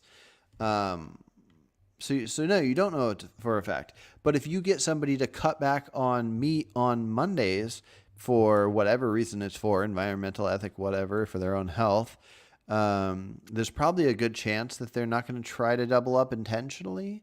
So I don't know, but you can't. It's legal to eat animals. People can eat animals right now. The people that aren't going vegan, that are just eating meat 7 days a week, they can eat meat 7 days a week. If you get them to do Meatless Monday, they could double up on all other days if they want, or they could not. I don't know what the point is. The idea of getting people to do better than they're currently doing is good. Anybody can go do whatever they want. So, anyways, sorry if I sound aggressive. I just I've been on here about an hour and a half, and I am tired of a handful of the things on here. So, but no, I mean, I'm glad the questions are coming in, and I want to talk about it. I think we should talk about it. But anyways, I'm sorry I sounded aggressive. Meatless Mondays would only be good if there was a finite number of animals and the finite number of humans consuming them. No, that is stupid. No offense, but that is stupid. No, that is not correct.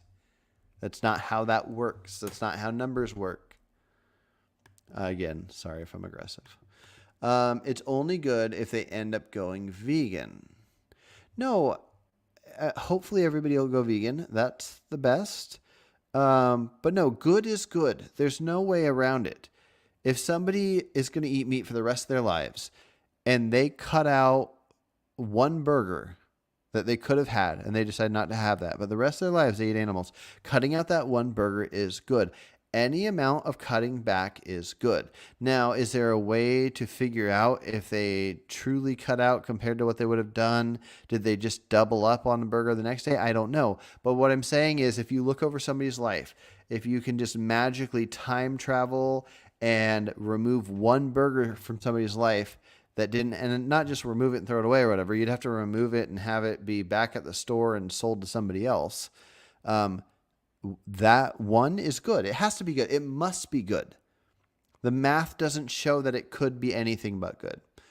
Okay, so Elliot says, you do care about insects, but it isn't your focus at the moment. Correct. Yeah. I would like to research it more, and maybe it could become my focus.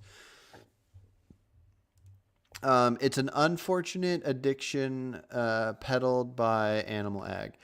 Yeah, I mean, addiction comes from a lot of places and various different things, but yeah. Okay, so Lewis says, but that reduction of 52 steaks isn't the only thing that should be considered. Maybe doing Meatless Monday will increase the time they take to go vegan. We just don't know to say either way. Correct, we don't know. I think we should just do what seems obvious. What seems obvious to you might be different than what seems obvious to me. If you get somebody to go Meatless Mondays, they're doing it for some kind of a reason. They're not just doing it because you asked them, but you convince them. Like, I knew somebody that went Meatless Mondays just because environmental stuff. I think they might have saw Cowspiracy or something. They didn't really care about the idea of not eating animals, but they were doing it just for environmental reasons. But either way, you get them to do it for that, or for the ethics, or for their own health, or whatever. They're thinking about it. You get this idea in somebody's mind that didn't have any ideas about this topic in there. And then I think it's clear that somebody that starts getting the ideas in and taking action to remove meat from their lives on Monday, then that's in their mind. They're thinking about it. They're working towards it. I would guess that that person would most likely go vegan before a situation where that person was never convinced to do Meatless Mondays. In fact, I think that's probably the best way to get the world to go vegan would be to get everybody to do Meatless Mondays. Therefore, they have this idea in their head, and you keep getting this idea going and the willingness to talk. Maybe conversations are just as good as Meatless Monday. Garland says, you're asking me for a better alternative. I've already told you regenerative raise, pasture, ruminant meat, and home neighborhood gardens. This is the best alternative. Okay. I could have said this a lot sooner. Okay. So the home neighborhood gardens. So you're saying that produce should all be from homes and made on such a small scale that you don't need the pesticides. I wonder how realistic that is. I'm not against that. I think that's great. I have my own garden. I don't know how likely it is that everybody would grow all the right things and you'd be able to get it going right. I don't know if some kind of like farms that aren't huge farms but aren't small farms. So I don't know the right answer, but I am glad you answered the question. Thank you. And I knew your thoughts on the regenerative raised pastured ruminant meat situation. I just wasn't sure what you were saying about the produce. So also then next I'd like to ask you for yourself, and it might be easier for you than other people, but do you grow your own produce as well, or do you only like raise, I know you raise cows and goats, but I'm curious if you raise other things. Jeremy said, I think the kids might go vegan more easily because they learn where food comes from earlier and gets used to plant-based. Okay.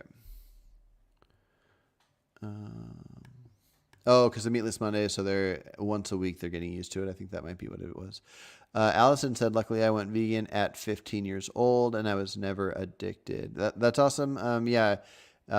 It's tricky. It's easier for some of us more so than others. It wasn't that hard for me as well. I mean, it kind of was, but it wasn't.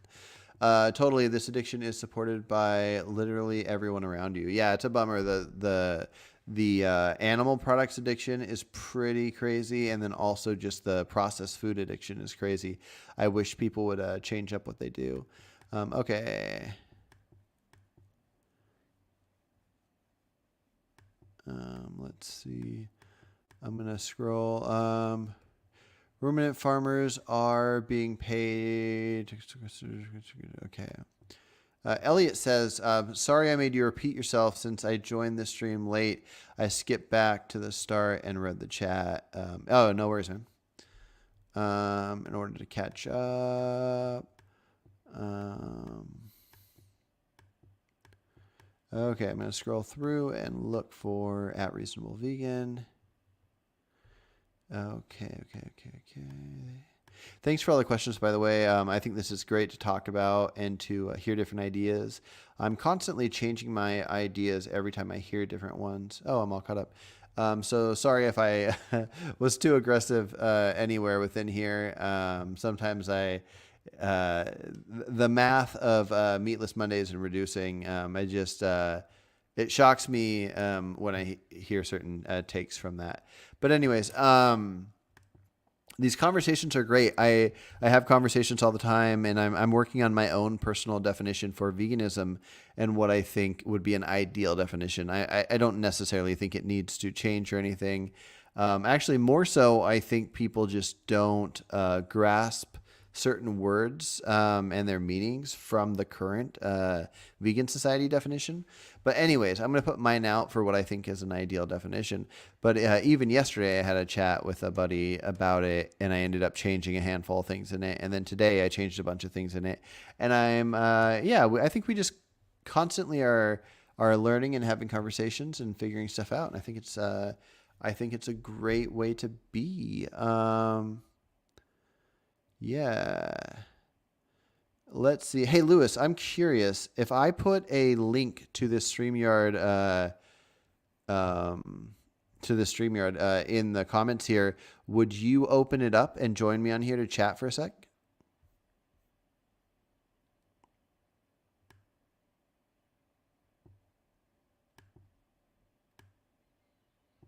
Same goes for you, Allison. If either of you want to chat for a sec. I like chatting with new people, and video is always good, but if you don't want to do video, that's fine too. Yeah, it's fun to chat with vegans and hear different ideas on what's the best way to do things. I'm gonna remove this. Okay, that's removed. Okay.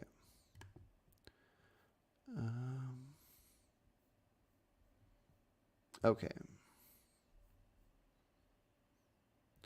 I think while I wait to see if anybody wants to hop in here and chat, I do want. Well, one thing I was actually curious what other people think about is within veganism, do you think it should only pertain to non-human animals, or should it just be about sentience in general? So I've been talking to a friend about the definition, and if the definition should be kind of future-proofed to where if like a hypothetical idea where like a plant became sentient, or we discovered a sentient plant, we knew that it had a brain and a central nervous system.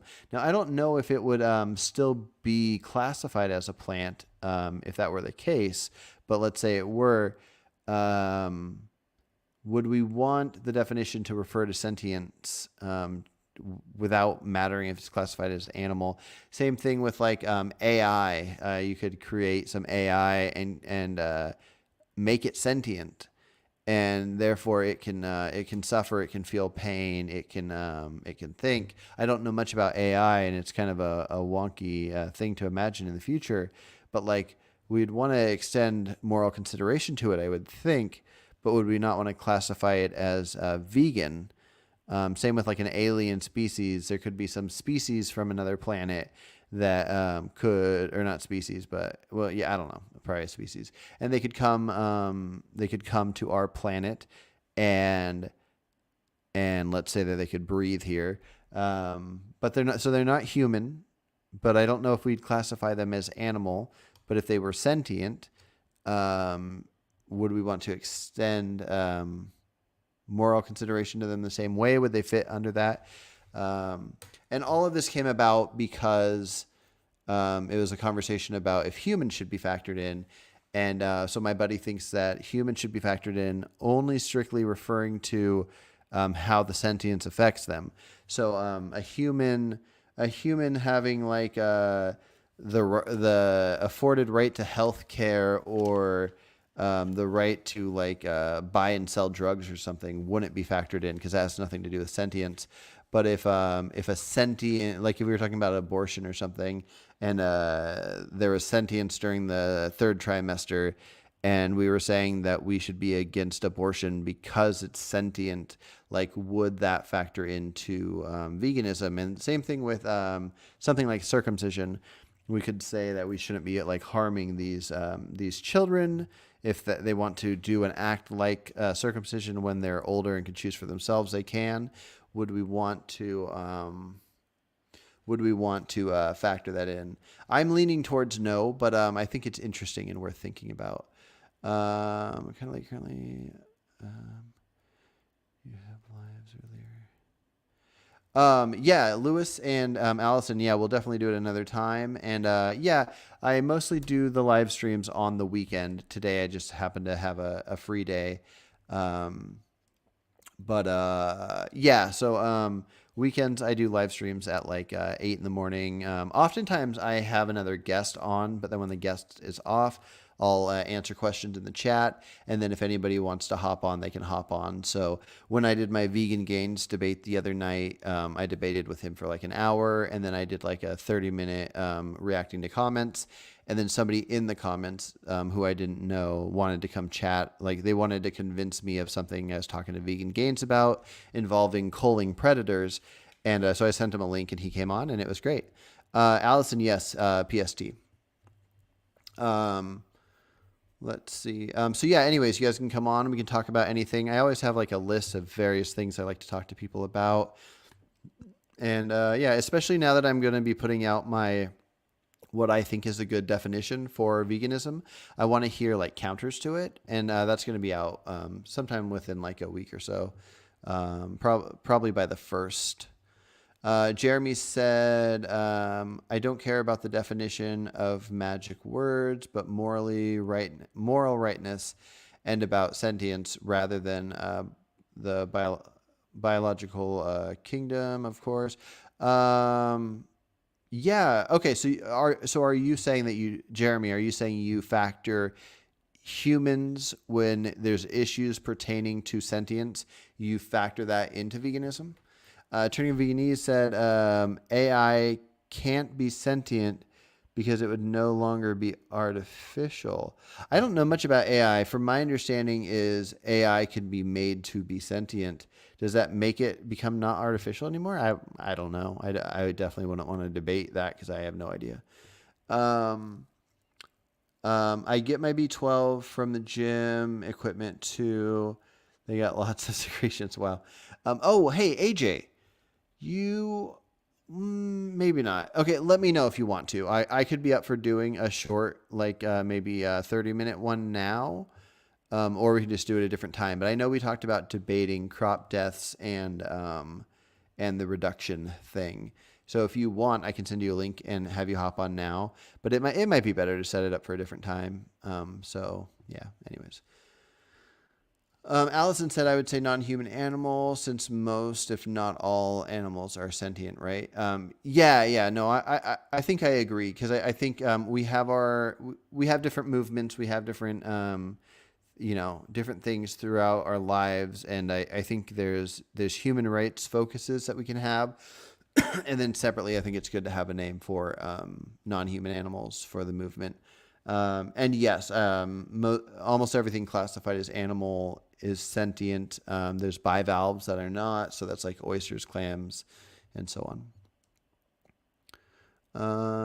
Your lives earlier. Okay. Isn't that what makes an animal an animal? They're sentient. Yeah, I don't know exactly what makes an animal an animal, considering the ones that aren't sentient. Like I think clams and stuff like that, they have like eyes and a mouth maybe, and they just aren't sentient because they don't have the brain and the central nervous system, the ability to perceive. The ability to experience, to have a subjective experience.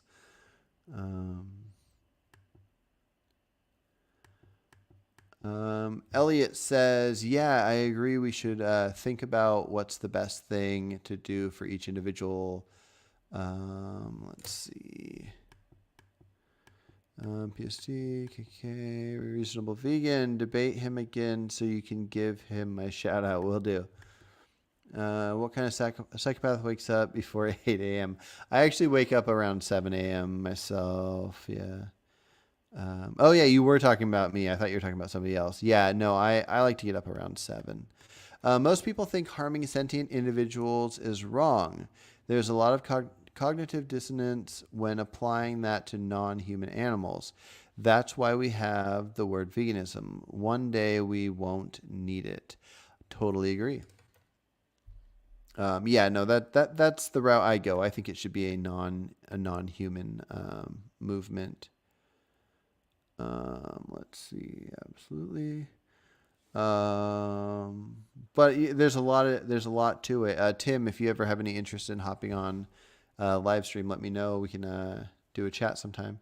Jeremy, absolutely. Different beings are moral weighted. Let's see, are moral weighted different based on degrees of sentience. Probably not enough time to break it down now, but Jeremy, I would love to have you back on sometime to talk about the different levels of sentience. I want something to think over. I want to know if you take like a cow and a pig and a chicken, like what elements of their experiences would make you value one over another? Well, how would you rank those? Would you say like if you had to punch a cow in the face versus punching a chicken in the face, which one would you do, and what details are you using to decide how sentient one is over another? It's something I haven't thought of, but I think I have like an intuition on like whatever's closer to like what seems to be more like me, whatever seems to express its emotions in a way that I can read better. Yeah, I don't know. I think I think for some reason maybe I seem to value non-bird-like animals over bird-like animals. Like for some reason I might feel more bad for like a pig or a cow than I would a chicken. I definitely know that's the case with most things compared to fish.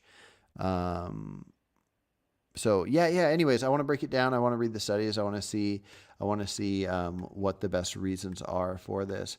I'm going to hop off here in like less than 5 minutes, but I do want to read a couple more things. Garland says, do you know that supplements aren't made for unicorn? What? They're actually coal and petroleum dependent and are manufactured with ingredients and processes that harm animals. I think I saw you say something about that before, and I'm curious. I'd be curious to look into that to see if there's any way that it would be better to consume something that would be, say, an animal that has B12 versus the supplement due to the negative effects the supplements have. So I would love to read that. So again, send the study over. I think the last email you sent me with some studies, there were a handful of studies or links of some sort, and I'm going to read all those before we chat as soon as we get a chat date set up. So that's probably enough for now, but in the future, if you want to send over the B12 one, go for it.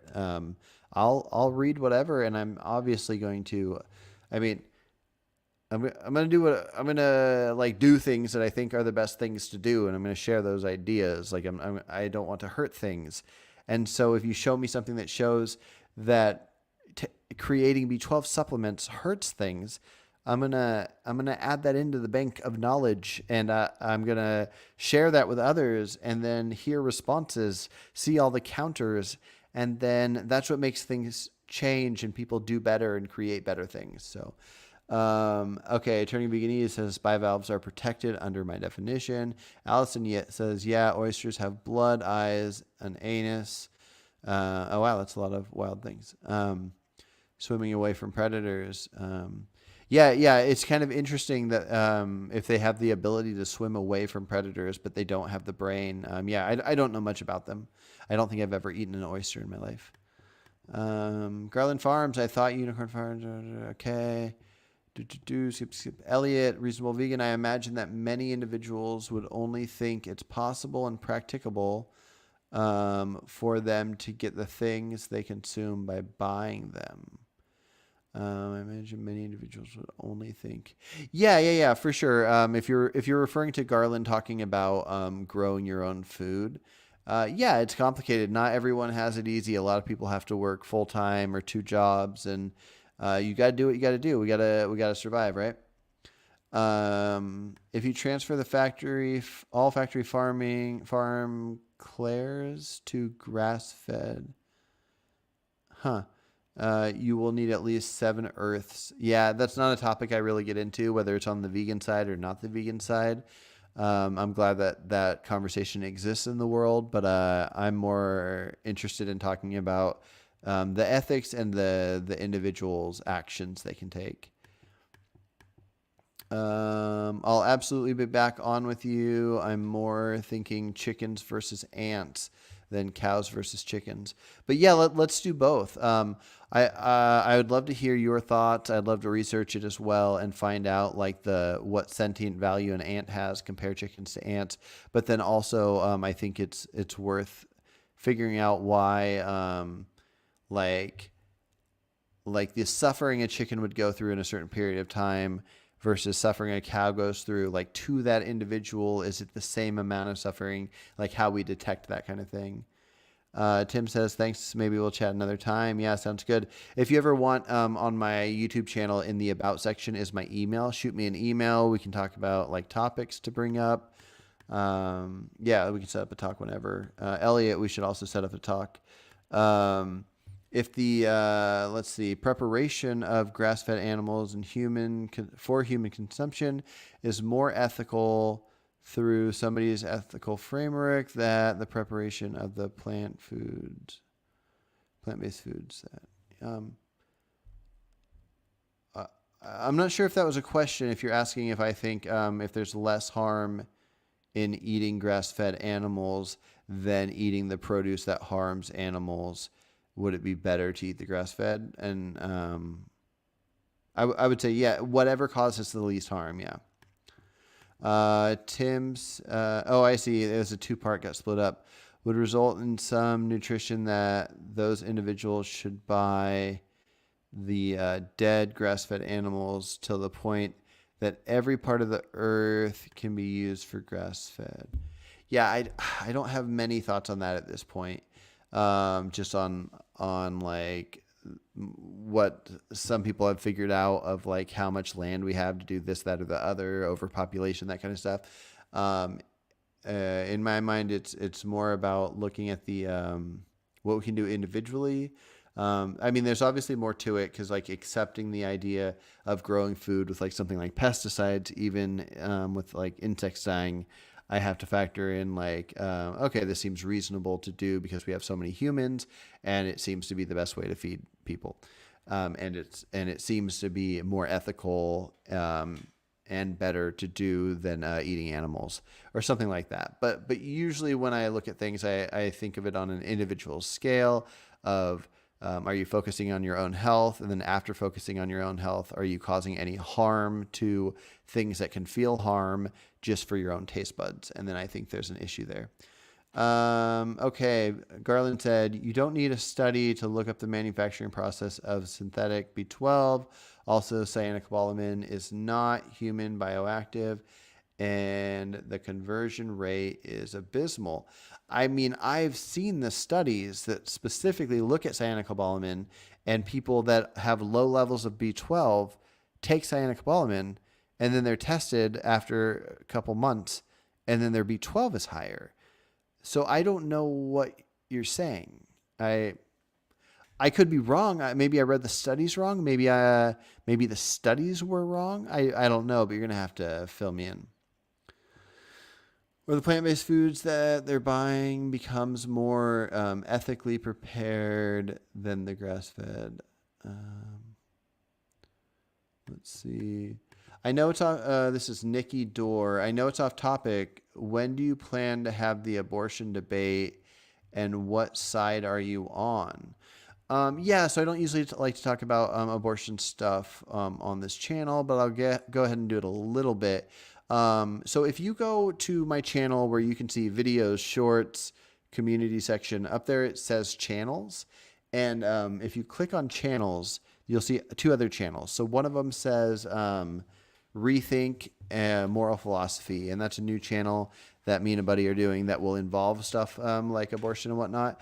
But the main channel that you can find me debating abortion with people on, there's probably like 20 videos of me debating abortion, is the one that just says my name, Carson Hughes. And I've gone back and forth. I would say probably 7-8 years ago, I was pretty darn pro-choice, but I just hadn't really thought many things through.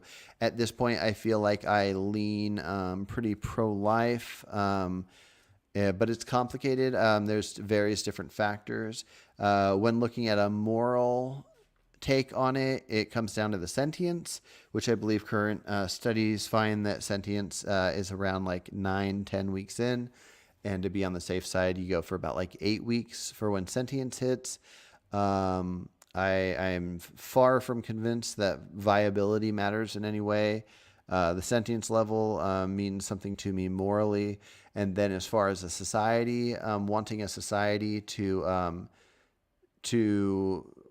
protect humans and to value human life in a way that you can feel protected in your society.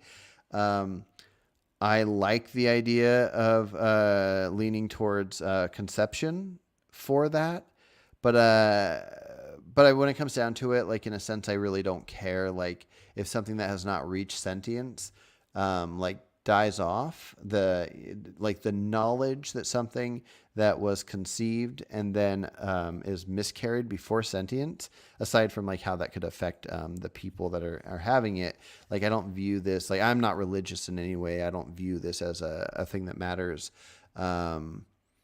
But as far as protection from the actions of killing, I like to break down these different topics. So you have various things, like you have neglect, but then you have killing. And so anyways, it's very complicated. I would say the main thing that that I've been thinking about lately that I think a lot of people don't think about when it comes to abortion is the idea of neglect. Because the biggest issue with abortion is that it's removing somebody's rights to do whatever they want because there's this thing in their body. But people lose their rights all the time because there's no reasonable way for humans to exist in a society without laws about neglect with children. So you have a child, you take it home. If you decide you don't want that child anymore, you don't have the right to just set that child down and not feed it. You have to feed that child. If you want to put the child up for adoption, aside from maybe the idea of calling somebody up and saying, come take my child, you don't have the legal right to not at least get in your car and be forced to drive down to a place to drop it off. I mean, somebody could do it for you, I guess.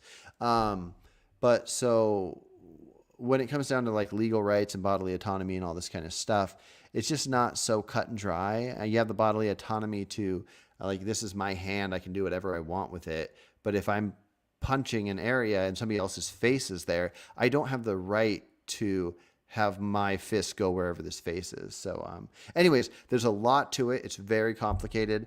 There's a fellow vegan that I talk with, Louis Ghetto. And one of my favorite abortion conversations, which I don't think he was a fan of by the time it was done, but one of my favorite abortion conversations I did with him, and you can find that on that channel. Just type in like Carson Hughes, Louis Ghetto, abortion, and that conversation's there. And I was going more on the pro-life side, and he was on the pro-choice side. But he was pro-choice all the way up until birth. And so the whole video, for the most part, it's like an hour and a half of me challenging the details of exactly when you lose that ability to choose, like talking about umbilical cords, all this different stuff. And it was a very fascinating philosophical conversation.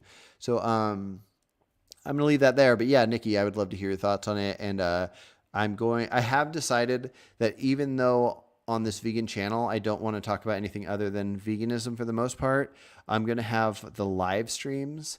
If it spans different topics, I'm going to have it span my different channels. So if I do abortion talks that are for my Carson Hughes channel, it'll go on the live stream of Reasonable Vegan and Carson Hughes at the same time. And so people can watch it here, comment here, ask questions that will be asked to whoever's debating. And but whenever I edit down videos and put videos in the video or the short section, that will always be vegan stuff. So anyway, there's that.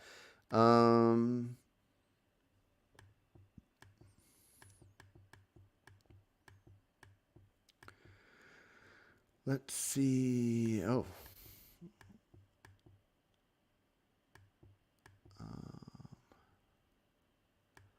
Okay, I skipped around. I'll find some resources to send you about sentience and pain.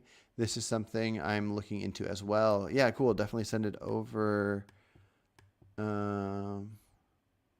Garland says non-human bioactive cobalamin will register on blood tests for B12 known as vitamin B12.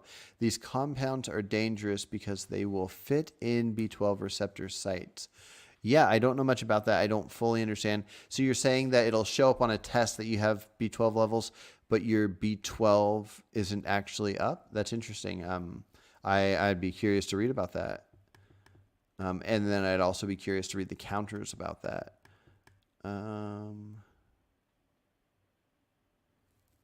Let's see. Garland, why don't you tell us about the animals you kill for a living and the predator animals you shoot to keep them from eating your animals? Garland said, I've never killed a predator. Stop defaming me.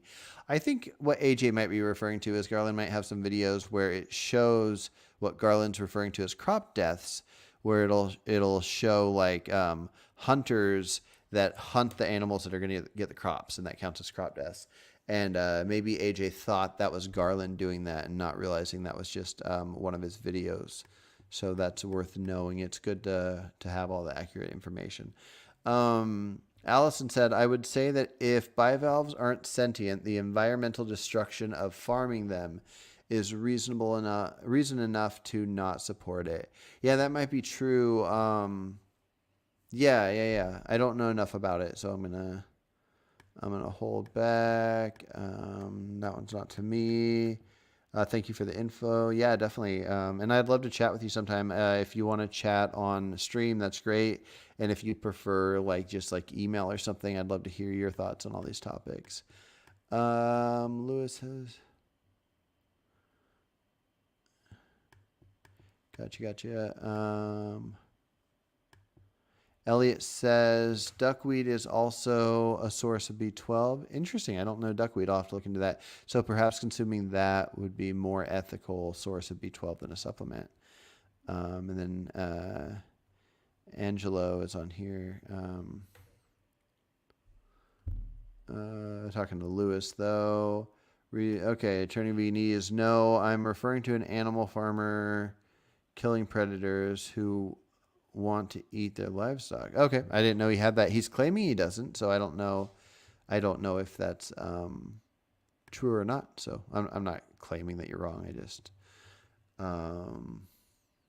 okay, cool. Okay, I gotta hop off here. I got a handful of things to do, including making some homemade seitan tonight. So that'll be cool. But yeah, tomorrow. Oh yeah. So tomorrow, Saturday, 10 a.m. PST.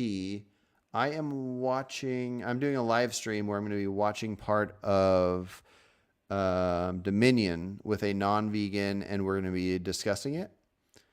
And so that's going to be cool. And this is a vegan that I talked to, or a non-vegan I talked to a couple weeks ago. And I asked him to do maybe like a vegan on Wednesdays thing. And then I asked him to watch Dominion. And I think he watched it, but I think we're going to watch part of it together while we talk about it. And yeah, that's tomorrow at 10 a.m. And then tomorrow at noon, I'll be talking with a fellow vegan. And both those will be live streams. And I'll probably do questions after the live stream. So yeah. All right. It's good talking, guys. Take care.